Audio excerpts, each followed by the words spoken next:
બધા જ વહાલા વૈષ્ણવોનું ખૂબ ખૂબ હૃદયપૂર્વકનું સ્વાગત છે શ્રી રાધા ગોવિંદ ટેમ્પલ ઇસ્કોન બેંગલુરુ કુલાઈ તરફથી ચાલતા ભગવદ્ ગીતા બેઝિક કોર્સ 18 દિવસમાં 18 અધ્યાય તરફ આજે આપણે જઈ રહ્યા છીએ અધ્યાય 3 તરફ। એ પહેલા હું નામનિષ્ઠા પ્રભુજીનો તથા મારા શિક્ષા ગુરુઓ અહીંયા સેવા આપી રહેલા મારા જે કોહોસ્ટ અને એડમિન છે એમનો અને તમે બધા જ જે મને શાંતિથી સાંભળી રહ્યા છો બધાનો ખૂબ ખૂબ હૃદયપૂર્વકનું સ્વાગત અને ખૂબ ખૂબ આભાર વ્યક્ત કરું છું। નામાનિષ્ઠા પ્રભુએ આપણને આ પ્લેટફોર્મ પ્રોવાઈડ કરી આપ્યું છે। આ ટીમની પાછળ ઘણા બધાની મહેનત, ઘણા બધાની સેવા છે, ઘણા બધા લક્ષ્મી સેવા કરે છે, ત્યારે આપણે આ ઝૂમના પ્લેટફોર્મ પર મળી રહ્યા છીએ। તો એ બધા જ લોકો જેનું થોડું પણ યોગદાન છે ને એ બધાનો હું ખૂબ ખૂબ આભાર વ્યક્ત કરું છું। મંગલાચરણથી આપણે આજના ક્લાસની શરૂઆત કરીશું, જેમ આપણી પદ્ધતિ છે, આપણી પરંપરા છે એ રીતે। તો બધા જ મારી સાથે બે હાથ જોડીને ભગવાનના શ્રી રાધા ગોવિંદના ચરણોમાં, શ્રી પ્રભુપાદના ચરણોમાં ખૂબ હૃદયપૂર્વકની પ્રાર્થના કરીએ। પ્રાર્થનામાં ખૂબ શક્તિ છે અને ચાલો। ઓમ અજ્ઞાનતિમિરાંધસ્ય જ્ઞાનાંજનશલાકયા ચક્ષુરુન્મિલિतं येन तस्मै श्री गुरुवे नमः। श्री चैतन्य मनोभीष्टं स्थापितं येन भूतले स्वयं रूप कदा मह्यं ददाति स्वपदान्तिकं। वन्देऽहं श्रीगुरु श्रीयुतापदकमलं श्रीगुरून् वैष्णवांश्च। श्रीरूपं साग्रजातं सहगण रघुनाथान्वितं तं सजीवं साद्वैतं सावधूतं परिजन सहितं कृष्ण चैतन्य देव श्री राधा कृष्ण पादान् सहगण ललिता श्री विशाखान्वितांश्च। हे कृष्ण करुणा सिंधु दीनबंधु जगत्पते गोपेश गोपिका कांत राधा कांत नमोस्तुते। तप्त कांचन गौरांगी श्री राधे वृंदावनेश्वरी वृषभानुसुते देवी प्रणमामि हरिप्रिये। वाञ्छा कल्पतरुभ्यश्च कृपा सिन्धुभ्य एव च पतितानां पावनेभ्यो वैष्णवेभ्यो नमो नमः। अनंत अनंत कोटि वैष्णव वृंद की जय। श्रील प्रभुपाद की जय।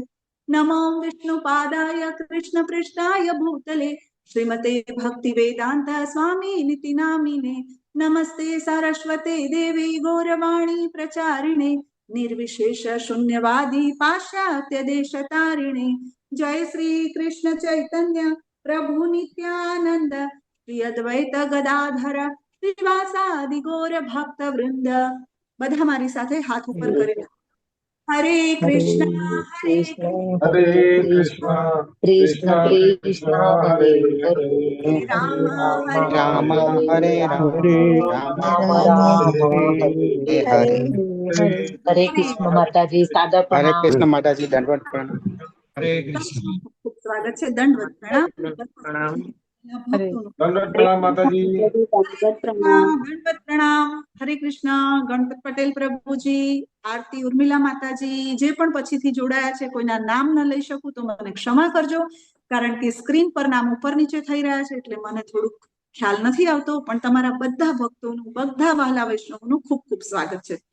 ચાલો તો એઝ ઇટ ઇઝ આપણે જેમ જઈએ છે ને, તમને બધાને પ્રશ્ન એવો થતો હશે ને કે હરે કૃષ્ણ આપણે કેમ આમ કર બોલો છો? જે નવા ભક્તો છે, પોલીસ આવે તો આપણે પોલીસની સામે હેન્ડ્સ અપ આ કરીએ છીએ ને, એટલે પોલીસને શરણાગત થઈ ગયા। હવે હું તમારી સામે વાર કરવાનું નથી, દલીલ કરવાનું નથી, હું તમને શરણાગત છું। તો અહીંયા ભગવાન સુપ્રીમ પોલીસ આવી ગયા છે, કૃષ્ણ આવી ગયા છે અને આપણે બધા હાથ ઉપર કરીને કૃષ્ણને સરેન્ડર થઈ ગયા છીએ। અને હવે આપણે ભગવદ્ ગીતાનું અમૂલ્ય જે અમૃત જેવું જ્ઞાન છે એને આગળ લેવા જઈ રહ્યા છીએ।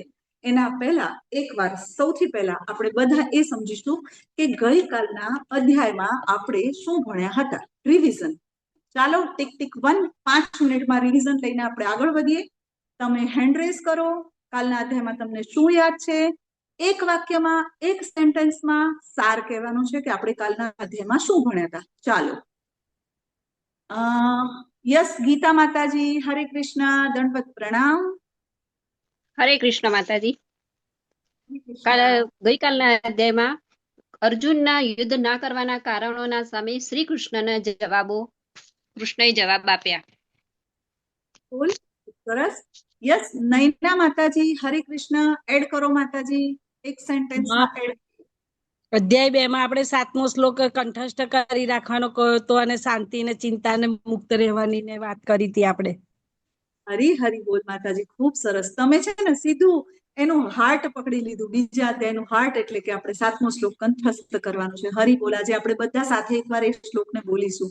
યસ, રીટા માતાજી, હરે કૃષ્ણ. એડ કરો માતાજી. હરે કૃષ્ણ માતાજી. આપણે ગઈકાલે એવું શીખ્યા કે કૃષ્ણ માટે બલિદાન આપવું એ સૌથી મોટી વસ્તુ છે, એ જ ભક્તિ છે, એ જ શક્તિ છે. હરી બોલ, હરી બોલ. ખૂબ સરસ. બહુ બધા ઉદાહરણો દ્વારા આપણે સમજ્યા હતા, હે ને? Yes yes. હા. વિનય પ્રભુજી, હરે કૃષ્ણ. એડ કરો પ્રભુજી. દંડવત પ્રણામ. એક તો ષડગુણની વાત હતી, સુંદરતા, સમૃદ્ધિ, ખ્યાતિ, શક્તિ, જ્ઞાન, ત્યાગ કૃષ્ણ માટેના, સરસ. એનાથી ખૂબ સબર છે. અને બીજું, ભગવત પ્રાપ્તિ માટે શરણાગતિ એ જ પ્રથમ પગથિયું છે, અને એ જ સર્વસ્વ છે, કે સમર્પણ દ્વારા જ એમ કે ભગવત પ્રાપ્તિ થઈ શકે છે, અન્ય કોઈ રસ્તો નથી. હરી હરી બોલ પ્રભુજી. એક જ શબ્દમાં બીજો અધ્યાય કહી દીધો પ્રભુજીએ, શરણાગતિ, ભગવત શરણાગતિ. હરી બોલ. ખૂબ સરસ પ્રભુજી. યસ, સેમસંગ માતાજી કોણ છે? તન્વી માતાજી છે, I think. I don't know. હરે કૃષ્ણ માતાજી. હા, યસ માતાજી, તન્વી માતાજી, એડ કરો. આપણે પોતાના માટે ગણિત શા માટે યુઝ કરીએ છીએ, અને બીજું એ કે આપણે 100 વર્ષ સુધી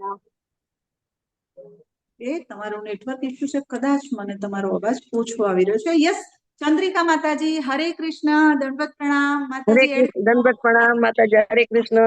આપણે સ્થિત પ્રજ્ઞાના લક્ષણો શીખ્યા હતા માતાજી. હરે કૃષ્ણ માતાજી. હરી બોલ, હરી બોલ. અમારા ભગવદ ગીતાના આ ઇન્સાયક્લોપીડિયા છે. ગમે ત્યારે પૂછો ને માતાજી આ શ્લોક કયો, માતાજી શ્લોક બોલી નાખે. માતાજી આવો શ્લોકનો ભાવાર્થ કયા શ્લોકમાં આવે છે, તો માતાજી નંબર સાથે કહી દે કે આ શ્લોક ને આ શ્લોક. થેન્ક યુ માતાજી, ખૂબ ખૂબ સ્વાગત છે તમારું. હરે કૃષ્ણ માતાજી.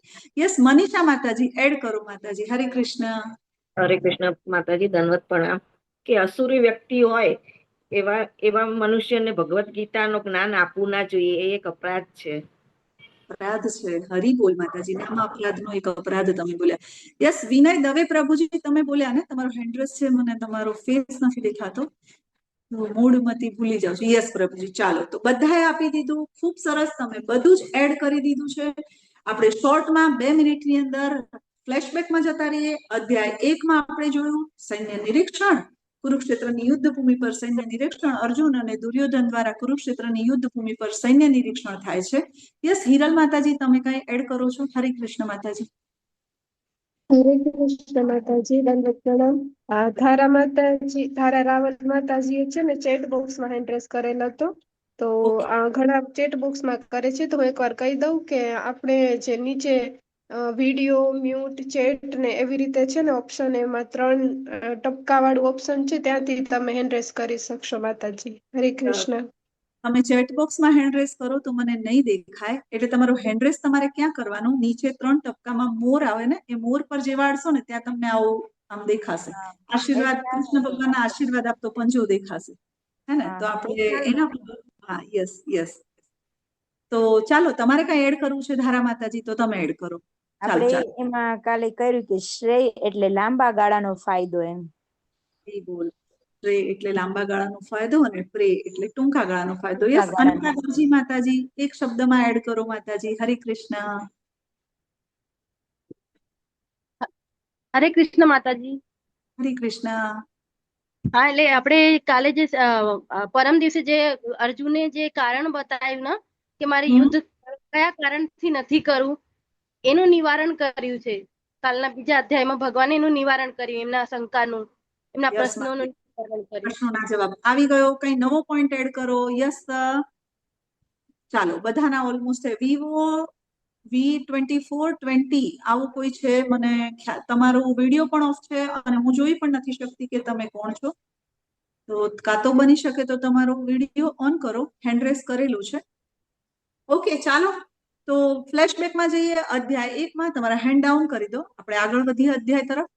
તો અધ્યાય 1 માં સૈન્ય નિરીક્ષણ અર્જુન અને દુર્યોધન દ્વારા. ધૃતરાષ્ટ્ર, અર્જુન અને દુર્યોધનની મનસ્થિતિ, અર્જુનના યુદ્ધ ન કરવાના 5 કારણો. અર્જુન રડતો રડતો ભગવાનને કહે છે કે હું યુદ્ધ નહીં કરું. અને 5 કારણો કયા કયા છે? તો કરુણા, કોઈ આનંદ નથી, પાપનો ભય, કૌટુંબિક પરંપરાનો નાશ, અને બીજા અધ્યાયમાં આવે છે અનિર્ણયકતા.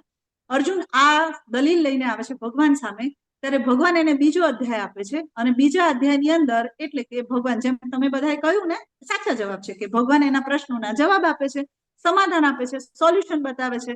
ભગવાન એને 5 પ્રશ્નોના જવાબ સાથે ઘણી બધી ફિલોસોફી આપી દે છે. ભગવાન કહે છે કે સકામ કર્મયોગ શું છે, નિષ્કામ કર્મયોગ શું છે, જ્ઞાન યોગ શું છે, કર્મયોગ શું છે. ટૂંકમાં આખી ભગવદ્ ગીતાની ફિલોસોફી ભગવાન એક સાથે એની સામે પીરસી દે છે. એટલે પહેલા અધ્યાયમાં અર્જુન કન્ફ્યુઝ હતા કે યુદ્ધ કરું કે જંગલમાં જતું રહું. સિક્વન્સને પકડી રાખવાની છે આપણે, યુદ્ધ કરું કે જંગલમાં જવું. તો ભગવાને એને બીજો અધ્યાય આપ્યો ગીતાનો સાર.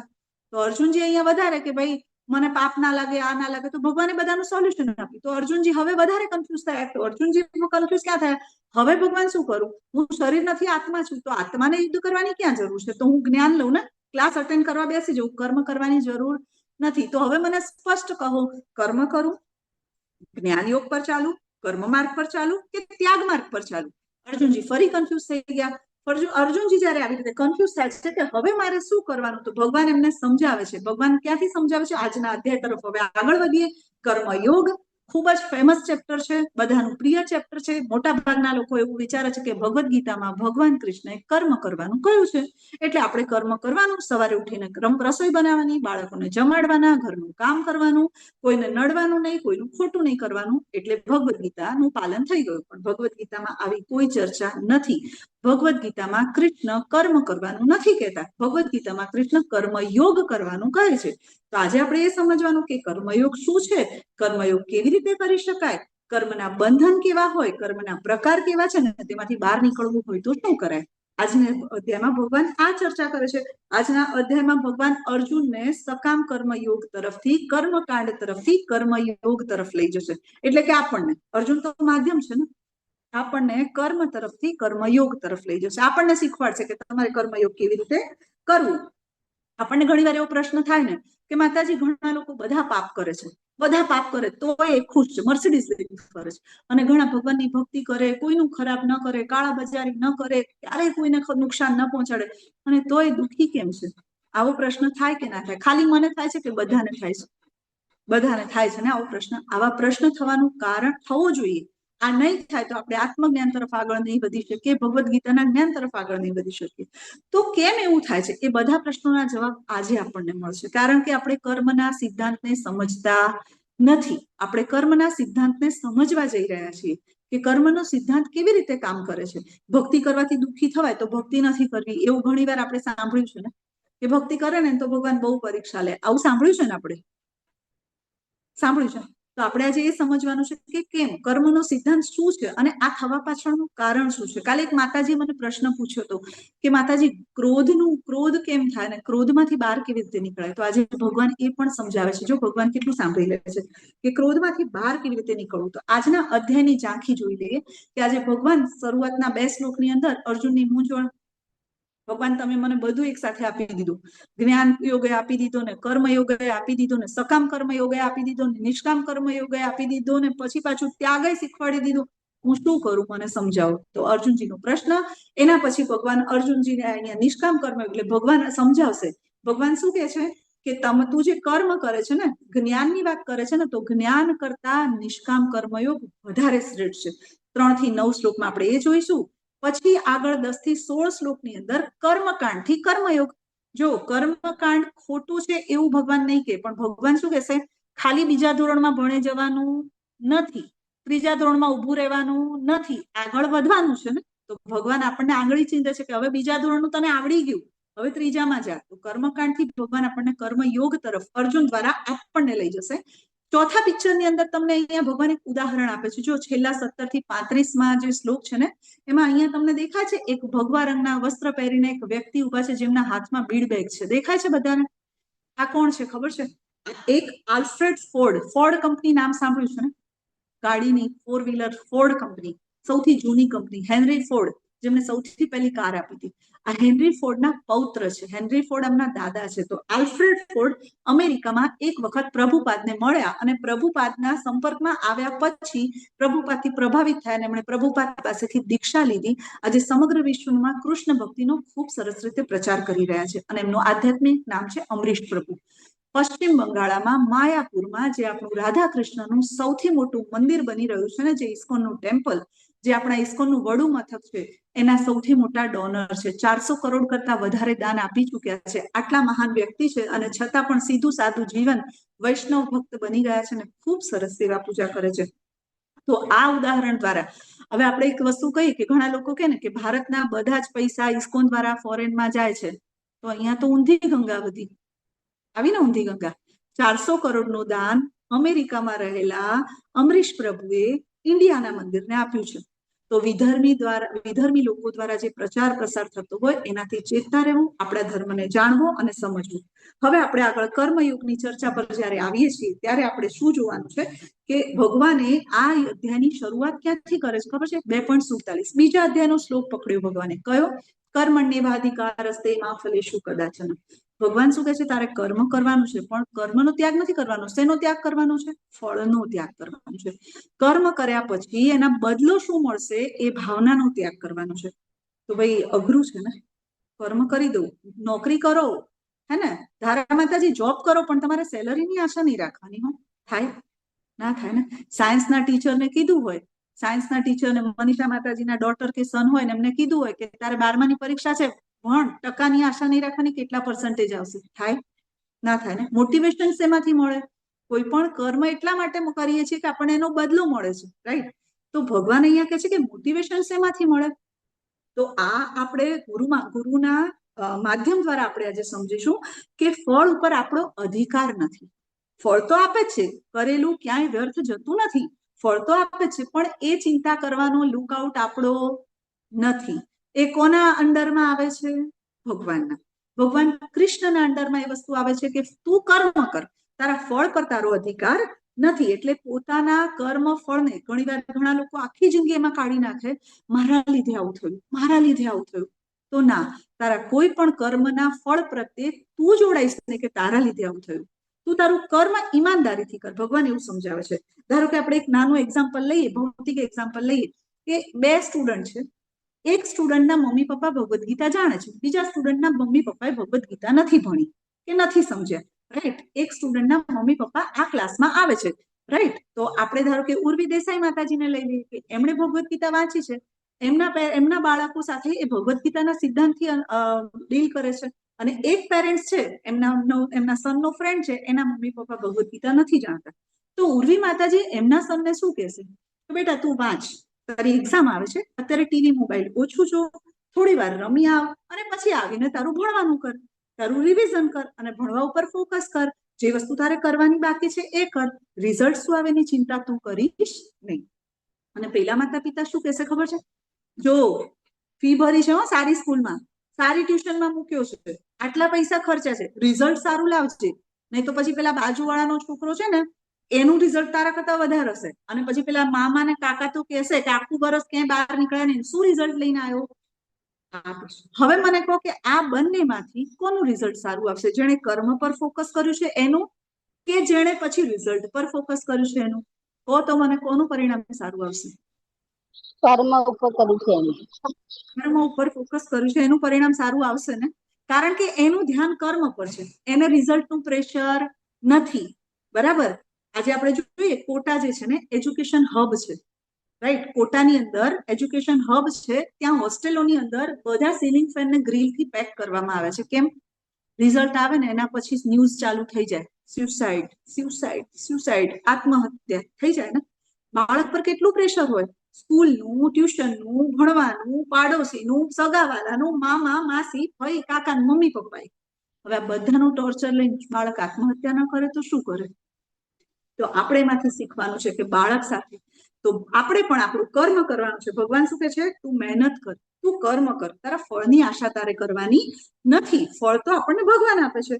તો આ ગીતાનું જ્ઞાન લીધા પછી એ બાળક ક્યારે ડિપ્રેશનમાં નહીં જાય, ક્યારે આત્મહત્યાનો શિકાર નહીં કરે. આ બધી વસ્તુઓ બદલાય છે. તો કર્મનું ફળ પ્રારબ્ધ આધારિત છે. આપણે ઘણી વાર એવું જોયું છે ને, ખૂબ મહેનત કરતો હોય માણસ, પણ એની પ્રગતિ ઓછી હોય, એને સક્સેસ ઓછી મળે. ઘણીવાર બહુ વાંચ કરતો હોય સ્ટુડન્ટ, પણ 50%, 60% સુધી પહોંચે, અને ઘણા કંઈ ના કરતા હોય. છેલ્લી બેન્ચ પર બેઠેલો વ્યક્તિ હોય ને, અત્યારે મોટી કંપની ખોલીને બેઠા હોય, ત્યાં આપણે જોબ કરતા હોઈએ. આવું પણ થાય છે ને. તો પ્રારબ્ધ નસીબની વસ્તુ છે. તો પછી આપણને પ્રશ્ન થાય કે માતાજી, નસીબની વસ્તુ છે તો કર્મ શું કામ કરવાનું? નસીબમાં હશે તો મળશે. થાય ને? એવો પ્રશ્ન થાય કે ના થાય? તો નહીં. ભગવાન શું કહે છે આ શ્લોકની અંદર કે તારા કર્મ પ્રત્યે સ્વકર્મ કરવામાં કદી ન કરવામાં કદી આસક્ત થઈશ નહીં. એટલે તારે એવું તો કરવાનું જ નથી કે કર્મ નહીં કરું. કર્મનો ત્યાગ નથી કરવાનો. ત્યાગ શેનો કરવાનો છે? કર્મ ફળ પ્રત્યેની આસક્તિનો. ત્યાગ શેનો કરવાનો છે? કર્મના ફળનો. કર્મ તો કરવાનું જ છે. તો ભગવાન આપણને શું કહે છે કે કર્મ જ્યારે તું કરીશ, આપણે કોઈ ખેતરની અંદર જ્યારે કોઈ વૃક્ષ ઉગાડ્યું હોય અથવા પાક ઉગાડ્યો હોય, તો ખેડૂત શું કહેશે? મારું ખેતર છે ને પાક પણ મારું છે, રાઈટ? તો ભગવાન આપણે એને પ્રશ્ન પૂછીએ કે આ ખેતરની જમીન છે કોની છે? મારી છે, મારી જમીન છે. અચ્છા, તમે લઈને આવ્યા હતા? કે ના. તો કોણે બનાવી? કે તો ભગવાને બનાવી. અચ્છા, તો હવે ખેતરમાં જે બિયારણ વાવ્યું એ તો તમે જ બનાવ્યું હશે ને? ના ના, કે એ તો ભગવાને બનાવ્યું. ઓકે, તો એને જે સૂર્યપ્રકાશ મળે છે, કેવી વાત કરો છો સાહેબ? એ ભગવાને આપ્યો છે. ભગવાનની જ શક્તિ છે. આપણે આગળ જોઈશું ને, સૂર્ય ચંદ્ર બધી જ ભગવાનની શક્તિ છે. અચ્છા, તો તમે પાણી છે, જે પાણી પાવ છો, પાણી વાળો છો, એ તો તમારું જ બનાવેલું હશે ને? એ ભગવાનનું જ હોય. પાણી કોણ બનાવે? અચ્છા, તો પાણી ભગવાનનું, હવા ભગવાનની, સૂર્યપ્રકાશ ભગવાનનો, જમીન ભગવાનની. તો તમારું મહેનત તો મેં કરી ને. મહેનત કોણે કરી? મેં કરી. અચ્છા, તો મહેનત તે શેનાથી કરી? આ શરીરથી. અચ્છા, તો શરીર કોણે બનાવ્યું? કોણે બનાવ્યું શરીર? ભગવાને બનાવ્યું ને. પંચ મહાભૂતનું શરીર ભગવાને. ભગવાન 7મા અધ્યાયના 5મા શ્લોકમાં કહેશે, ભૂમિ રાપો નલો વાયુ ખમ મનો બુદ્ધિ રેવ છે. તમારા 5 મહાભૂતમાંથી બનેલી દરેક વસ્તુ મેં બનાવી છે. ઈશોપનિષદમાં ભગવાન કહેશે, ઈશાવાસ્યમ સર્વમિદમ, બધું જ મારું છે. તો જ્યારે બધું જ ભગવાનનું છે, બધું જ ભગવાનનું આપણે વાપરી રહ્યા છીએ, તો પછી એને મારું કહીએ તો આપણે શું થયા? ચોર થયા કે નહીં? ચોર થયા કે નહીં? આજે ગીતા માતાજીના ઘરે જઈને હું ઉભી રહું, ગીતા પારેખ માતાજીના ઘરે જઈને હું એમ કહ્યું કે માતાજી આ ઘર મારું છે. તો માતાજી કે આ 10 વર્ષ પાણી નીકળી ગયું, પરસેવો નીકળી ગયો ઘર બનાવવામાં, હે ને? તો હું ચોર થઈ કે નહીં? તો આપણે શું કરી રહ્યા છીએ? મારું મારું મારું. તો આપણે આ કરવાનું નથી. રિસર્ચ, વૈજ્ઞાનિક રિસર્ચ કરે. આજે હું તમારી સામે ભગવદ્ ગીતાનું જ્ઞાન આપી રહું ને હું એમ કહું કે મારી બુદ્ધિ જોઈ હું કેવું જ્ઞાન આપું છું, પણ એ બુદ્ધિ મને કોને આપી? ભગવાને. એ ક્ષમતા મને કોને આપી? ભગવાને. તો કશું જ આપણું નથી, તો પછી એના ફળ આપણા કેવી રીતે હોઈ શકે? તો ફળ કોને અર્પિત કરવાના છે? અનંત કોટી બ્રહ્માંડના સ્વામી એવા ભગવાન શ્રી કૃષ્ણને આપણે ફળ અર્પણ કરવાના છે. બરાબર? પાપ કર્મથી બચવા માટેની એક પ્રોસેસ છે કે પાપ કર્મથી આપણે બચવું હોય તો કેવી રીતે આપણે બચી શકીએ? બરાબર? તો ચાલો, ભગવાન આગળ અર્જુનજીને શું સમજાવે છે કે અર્જુનજી પ્રશ્ન પૂછે છે ભગવાન. શું પ્રશ્ન પૂછે છે? અર્જુન ઉવાચ જાયસી ચેત કર્મણસ્તે મતા બુદ્ધિર્જનાર્દન તત્કિમ કર્માણિ ઘોરે મામ નિયોજયસી કેશવ. ભગવાન કહે છે, અર્જુનજી પૂછે છે કે હે જનાર્દન, હે કેશવ, જો તમે બુદ્ધિને સકામ કર્મ કરતા શ્રેષ્ઠ માનતા હો તો પછી મારે આ યુદ્ધ કરવાની શું જરૂર છે? સકામ કર્મ, સકામ કર્મ એટલે કે ભગવાન એવું કહે છે કે ફળની આશા સાથે કરેલા કર્મ કરતા તો જ્ઞાન સારું. કયું જ્ઞાન? કયું જ્ઞાન? હું શરીર નથી, આત્મા છું. તો પછી હું જયારે આત્મા છું તો મારે પછી યુદ્ધ કરવાની ક્યાં જરૂર છે? ભગવાનને આવું પૂછે છે. બરાબર? એટલે ભગવાન પછી સમજાવે છે કે કર્મણેવ અધિકાર હસ્તે, કર્મ તો તારે કરવું જ પડશે. કર્મ કર્યા વગર તો કોઈને ચાલતું નથી. તું એમ કે હું બધું છોડી દઉં, જંગલમાં જતો રહું, તો જંગલમાં જઈને તું કર્મ નહીં કરે?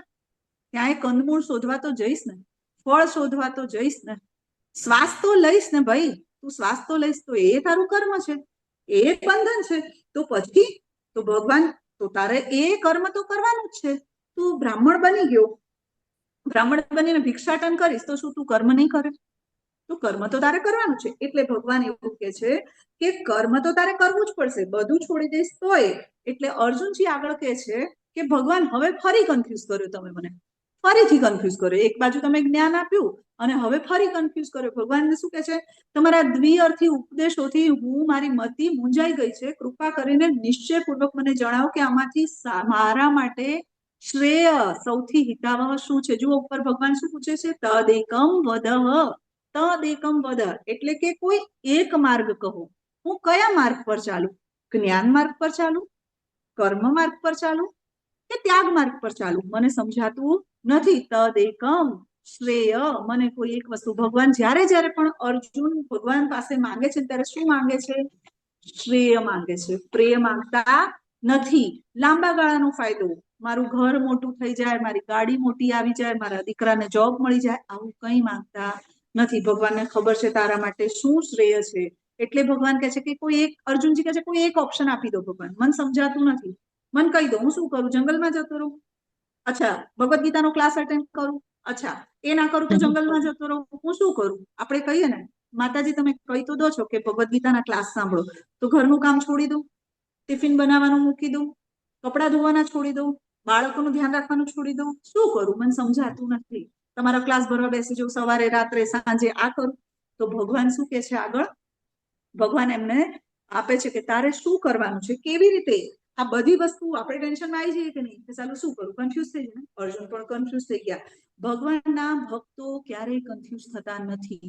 કેમ ખબર છે? એનું ઉદાહરણ લોકડાઉનમાં આપણે જોયું. કોરોના વખતે બધા ટેન્શનમાં હતા કે નહોતા? બધા ટેન્શનમાં હતા, આખું દુનિયા ટેન્શનમાં હતી. પણ ભગવાનના ભક્તો સવારે ઉઠતા, ભગવદ ગીતા વાંચતા, ભાગવતમ વાંચતા, ભગવાનનો શણગાર કરતા, ભગવાનને ભોગ લગાડતા, કીર્તન કરતા, સરસ મજાનો પ્રસાદ જમતા. કારણ કે એમને ખબર હતી ભગવાન જે કરશે સારું કરશે, ભગવાનની જ ઈચ્છાથી જે થશે ભગવાનની ઈચ્છાથી થશે. એમને ક્યાંય કોઈ કન્ફ્યુઝન હતું નહીં. તો ભગવાન આગળ અર્જુનની મૂંઝવણનો જવાબ આપે છે. ભગવાન જવાબ આપતા શું કહે છે ખબર છે?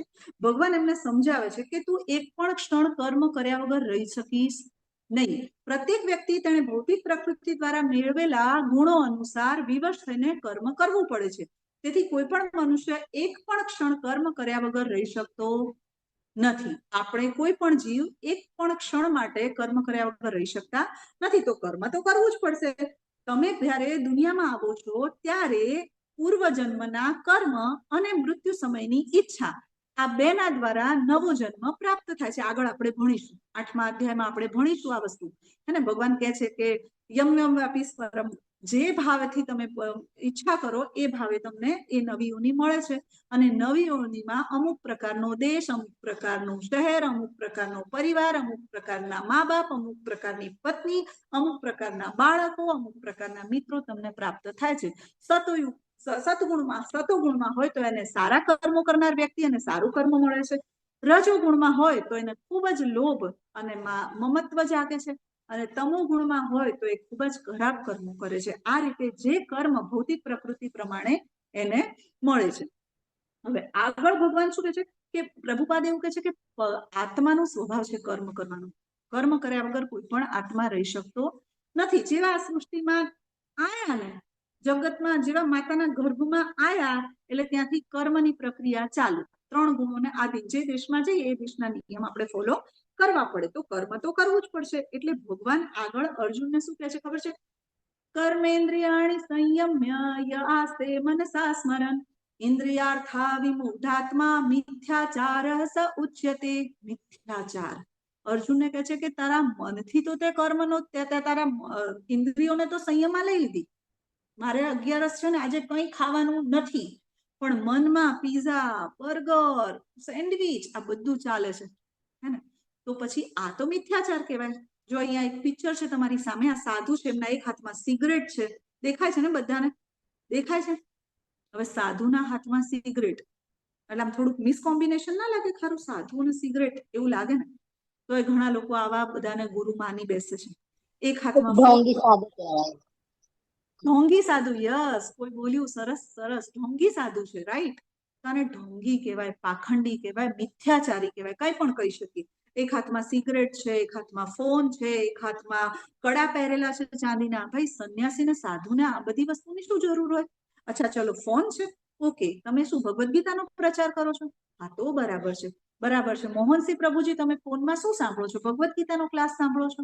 યસ, તો સારી વસ્તુ છે, તમે કૃષ્ણનો પ્રચાર કરી રહ્યા છો. યસ, અનંત કૃષ્ણ પ્રભુજી, તમે લેપટોપ થી શું કરો છો? અચ્છા, ક્લાસ લઈ રહ્યા છો, ભગવદ્ ગીતાના ક્લાસ લઈ રહ્યા છો. તો પ્રભુપાદ કહે છે કે જે technology is good if it is used in service of lord Krishna. ભગવાન કૃષ્ણની સેવા માટે જે કાંઈ પણ ઉપયોગ કરો છો ને, તો એ બધું જ શું છે? પુણ્ય કર્મ છે. એ બધું જ સરસ છે, એ ખોટું નથી. તો હવે મને કહો કે કઈ સિગરેટ પીવાથી કયા ભગવાન, ચરસ ગાંજો ફૂંકવાથી કયા ભગવાન પ્રાપ્ત કરી શકાય? એવું ક્યાંય લખ્યું છે? કોઈ શાસ્ત્રમાં લખ્યું નથી. તો ભગવાન અર્જુનને સમજાવે છે કે તારે મિથ્યાચાર કરવાનો નથી, જંગલમાં જતા રહેવાની જરૂર નથી. તમે જ્યાં છો ત્યાં રહીને તમે ભગવાનની પ્રસન્નતા માટે કર્મ કરી શકો છો. જે ધર્મ, જે અવતાર, જે યોની, જે ગુણમાં પણ તમે છો ત્યાં રહીને તમારે ઘર-બાર છોડવાનું નથી, જંગલમાં જવાનું નથી, કર્મનો ત્યાગ કરવાનો નથી. તારે શું કરવાનું છે? કર્મ કરવાનું છે. કેવી રીતે?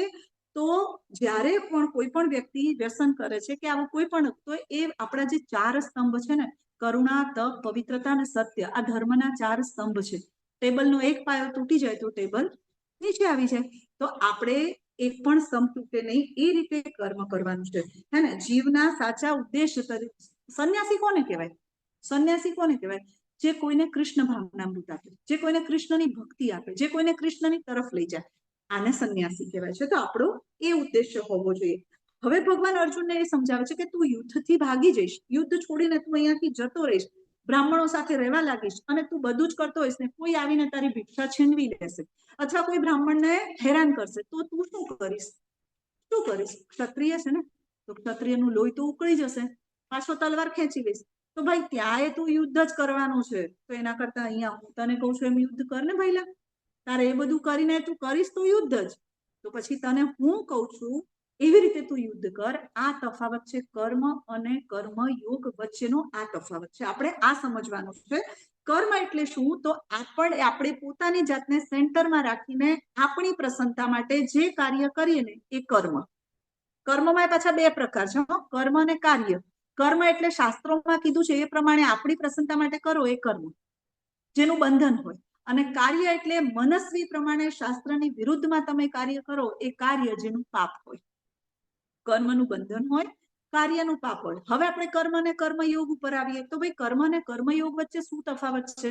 તો જે ભગવાનની પ્રસન્નતા માટે ભગવાન જેના કેન્દ્રમાં હોય, જે કાર્યના સેન્ટરમાં, એને કર્મયોગ કહેવાય. સિમ્પલ, આટલો તફાવત છે. કર્મ અને કર્મયોગની વચ્ચે આટલો તફાવત છે. તો આપણે કર્મ કેવી રીતે કરવાનું? આપણે સવારથી સાંજ કર્મ કોને ગણીએ? કામ કરવું, ઉઠવું, ઘર સાફ કરવું, રસોઈ બનાવી, ટિફિન બનાવવું, આ કર્મ. આ તો કર્મ થયું ને. તો કર્મને કર્મયોગમાં કેવી રીતે ફેરવવાનું એ ભગવાન અહીંયા શીખવાડે છે કે તમારા કર્મને કર્મયોગમાં કેવી રીતે ફેરવવાનું. અચ્છા, સવારે ઉઠીને બધા સ્નાન કરો છો? બધા સ્નાન કરીએ છીએ ને? અચ્છા, પહેલા આપણે સ્નાન કરતા હતા. ઈસ્કોનના ભક્તો, હા, ઈસ્કોનના ભક્તો પણ સવારે ઉઠે છે, પણ કોના માટે? કૃષ્ણ માટે, મંગલા આરતી કરવા. ઈસ્કોનના ભક્તો પણ સવારે સ્નાન કરે છે. કેમ? મારા ઠાકોરની સેવા કરવાની છે, નાયા વગર નહીં થાય. અચ્છા, આપણે પહેલા પણ રસોઈ બનાવતા હતા, કોના માટે? આપણા માટે. ઈસ્કોનના ભક્તો આજે પણ રસોઈ બનાવે છે, કોના માટે? મારા ઠાકોરજી માટે, એને ભોગ લગાવવા માટે. ઈસ્કોનના ભક્તો આજે પણ ઘર સાફ રાખે છે, ક્લીન રાખે છે, પવિત્ર રાખે છે, કોના માટે? ભગવાનની ખુશી માટે. આપણે પહેલા પણ કરતા હતા. તો આમાં નવું શું છે? સામાન્ય આપણે પણ જોબ પર જતા હતા ને, ઈસ્કોનનો ભક્ત પણ જોબ પર જાય છે કે ભાઈ મારે મારા પરિવારનું પોષણ કરવાનું છે ને સાથે મળીને બધાએ ભગવત ધામ જવાનું છે ભક્તિ કરીને. તો આપણે જે કામ કરતા હતા, કર્મને બદલવાનું નથી, કર્મના પાછળ રહેલા ભાવને બદલવાનું છે. પહેલા જે કાર્ય આપણે આપણા માટે કરતા હતા એ કાર્ય હવે આપણે ભગવાન માટે કરવાનું. તો એવા કાર્યથી બંધન થાય નહીં. એ કાર્ય કરવાથી જે પાપ થતું હોય એ પાપમાંથી આપણને મુક્તિ મળી જાય. કર્મ અને કર્મયોગ વચ્ચે આ જ તફાવત છે કે આપણા દરેક કર્મને ભગવાન સાથે જોડી દેવાનું, એટલે એ કર્મયોગ.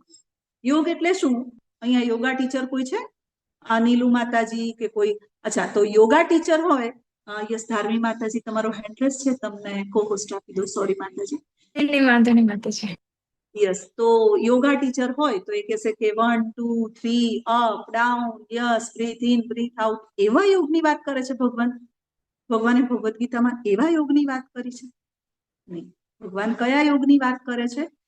ભગવાન વાત કરી રહ્યા છે ભગવાન સાથે જોડા. યોગ એટલે યુજ ધાતુમાંથી આવેલો શબ્દ છે જેનો મતલબ થાય છે જોડાવું. કોની સાથે જોડાવું? ભગવાન સાથે જોડાવું. કેવી રીતે જોડાવું? તો દરેક કર્મમાં ભગવાનને સેન્ટરમાં રાખીને ભગવાનની પ્રસન્નતા માટે કર્મ કરીએ એટલે એ થઈ ગયો તમારો કર્મયોગ. તો હવે આમાં ડિફિકલ્ટ શું છે? અત્યાર સુધી આપણે એવું સમજાતા કર્મયોગ એટલે શું, પણ આટલું ઈઝી છે કે ભગવાન સાથે જોડાઈ જવાનું, ભગવાનની પ્રસન્નતા માટે કર્મ કરવાનું. હવે આ તો માતાજી એવું રોજ કેવી રીતે યાદ આવે? રોજ એવું કેવી રીતે યાદ આવે કે હું ભગવાન માટે કરું છું? તો practice. Practice make main perfect. તમે રોજ પ્રેક્ટિસ કરો, રોજ અભ્યાસ કરો, તમને પ્રેક્ટિસ થઈ જશે. તો કેવી રીતે અભ્યાસ થાય માતાજી? તો સવારે ઉઠો તો ભગવાન માટે ઉઠો, મંગળા આરતીમાં. આપણે ઇસ્કોનના ભક્તોના જેવું કરો, સવારે ઉઠવાનું, મંગળા આરતીમાં, જપા સેશનમાં, ભાગવતમના ક્લાસમાં, ભગવદ્ ગીતાના ક્લાસમાં, ભોગ બનાવો, તમારા ભગવાનને જમાડો, ભગવાનને ભોગ લગાડેલો પ્રસાદ તમારા પરિવારને જમાડો, બધાની ચેતના શુદ્ધ થશે, બધા જ ભક્તિમાં આવશે, બધા જ ભગવાનના શરણાગતિ સ્વીકારશે. તો આટલું ઈઝી છે. એટલું ઈઝી છે કે આપણે ધ્યાન એટલું જ રાખવાનું કે જ્યારે આપણે મંદિરમાં જઈએ અને કોઈ વસ્તુ નાયા વગર આપણે મંદિર જઈએ ના જઈએ. આપણે કોઈ ફ્રૂટ કે ફળ લઈ જઈએ, ફૂલ લઈ જઈએ ભગવાન માટે, તો જોઈને ચેક કરીને લઈ જઈએ ને કે સડેલું તો નથી, એઠું તો નથી, ખરાબ તો નથી. તો એ જ કામ આપણે રોજ ભગવાન માટે કરવાનું છે. નિવેદ કરીએ નવરાત્રીમાં માતાજીનો તો કેટલી પવિત્રતા. ઘર સાફ કરી દીધું, બધા કોઈ બીજું બહારનું અંદર ના આવી જાય, કોઈ અડાડ ના થાય, કોઈ આભડછેટ ના લાગે. એ કામ આપણે રોજ વિચારવાનું છે. વિચારો, રોજ આ ભાવ સાથે જયારે આપણે કાર્ય કરીએ, રોજ આ ભાવ સાથે આપણી દિનચર્યા કરીએ તો એ દિનચર્યા કેટલી સરસ હોય. હવે આમાં નવું કશું કરવાનું જ નથી. જે કામ જોબ કરો છો, બિઝનેસ કરો છો, આર્મી ઓફિસર પહેલા પણ યુદ્ધમાં લડતા હતા, સેનામાં જે હોય, આર્મીમાં હોય, પહેલા પણ લડતા હતા, પણ હવે એવું વિચારીને લડશે મારી ભારત ભૂમિ પર અનેક સંતો છે જે કૃષ્ણ ભાવનામૃતનો ફેલાવો કરે છે, ભક્તિ આપે છે લોકોને, તો મારે એમની રક્ષા કરવાની છે. થઈ ગયું કૃષ્ણ ભાવના યુદ્ધ. જોબ પર જાય છે, બિઝનેસ કરે છે પ્રભુજી, તો પ્રભુજીને એટલું જ વિચારવાનું કે પહેલા હું પૈસા કમાઈ અને ફેસિલિટી મારા માટે કરતો હતો, હવે હું એટલા માટે કરીશ કે મારા પરિવારને સારું જમાડું, સારી રીતે રહે અને અમે બધા ભેગા થઈને કૃષ્ણ ભક્તિ કરીએ. થઈ ગયું કૃષ્ણ ભાવનામૃત. બરાબર, તો આટલું જ આપણે કરવાનું છે.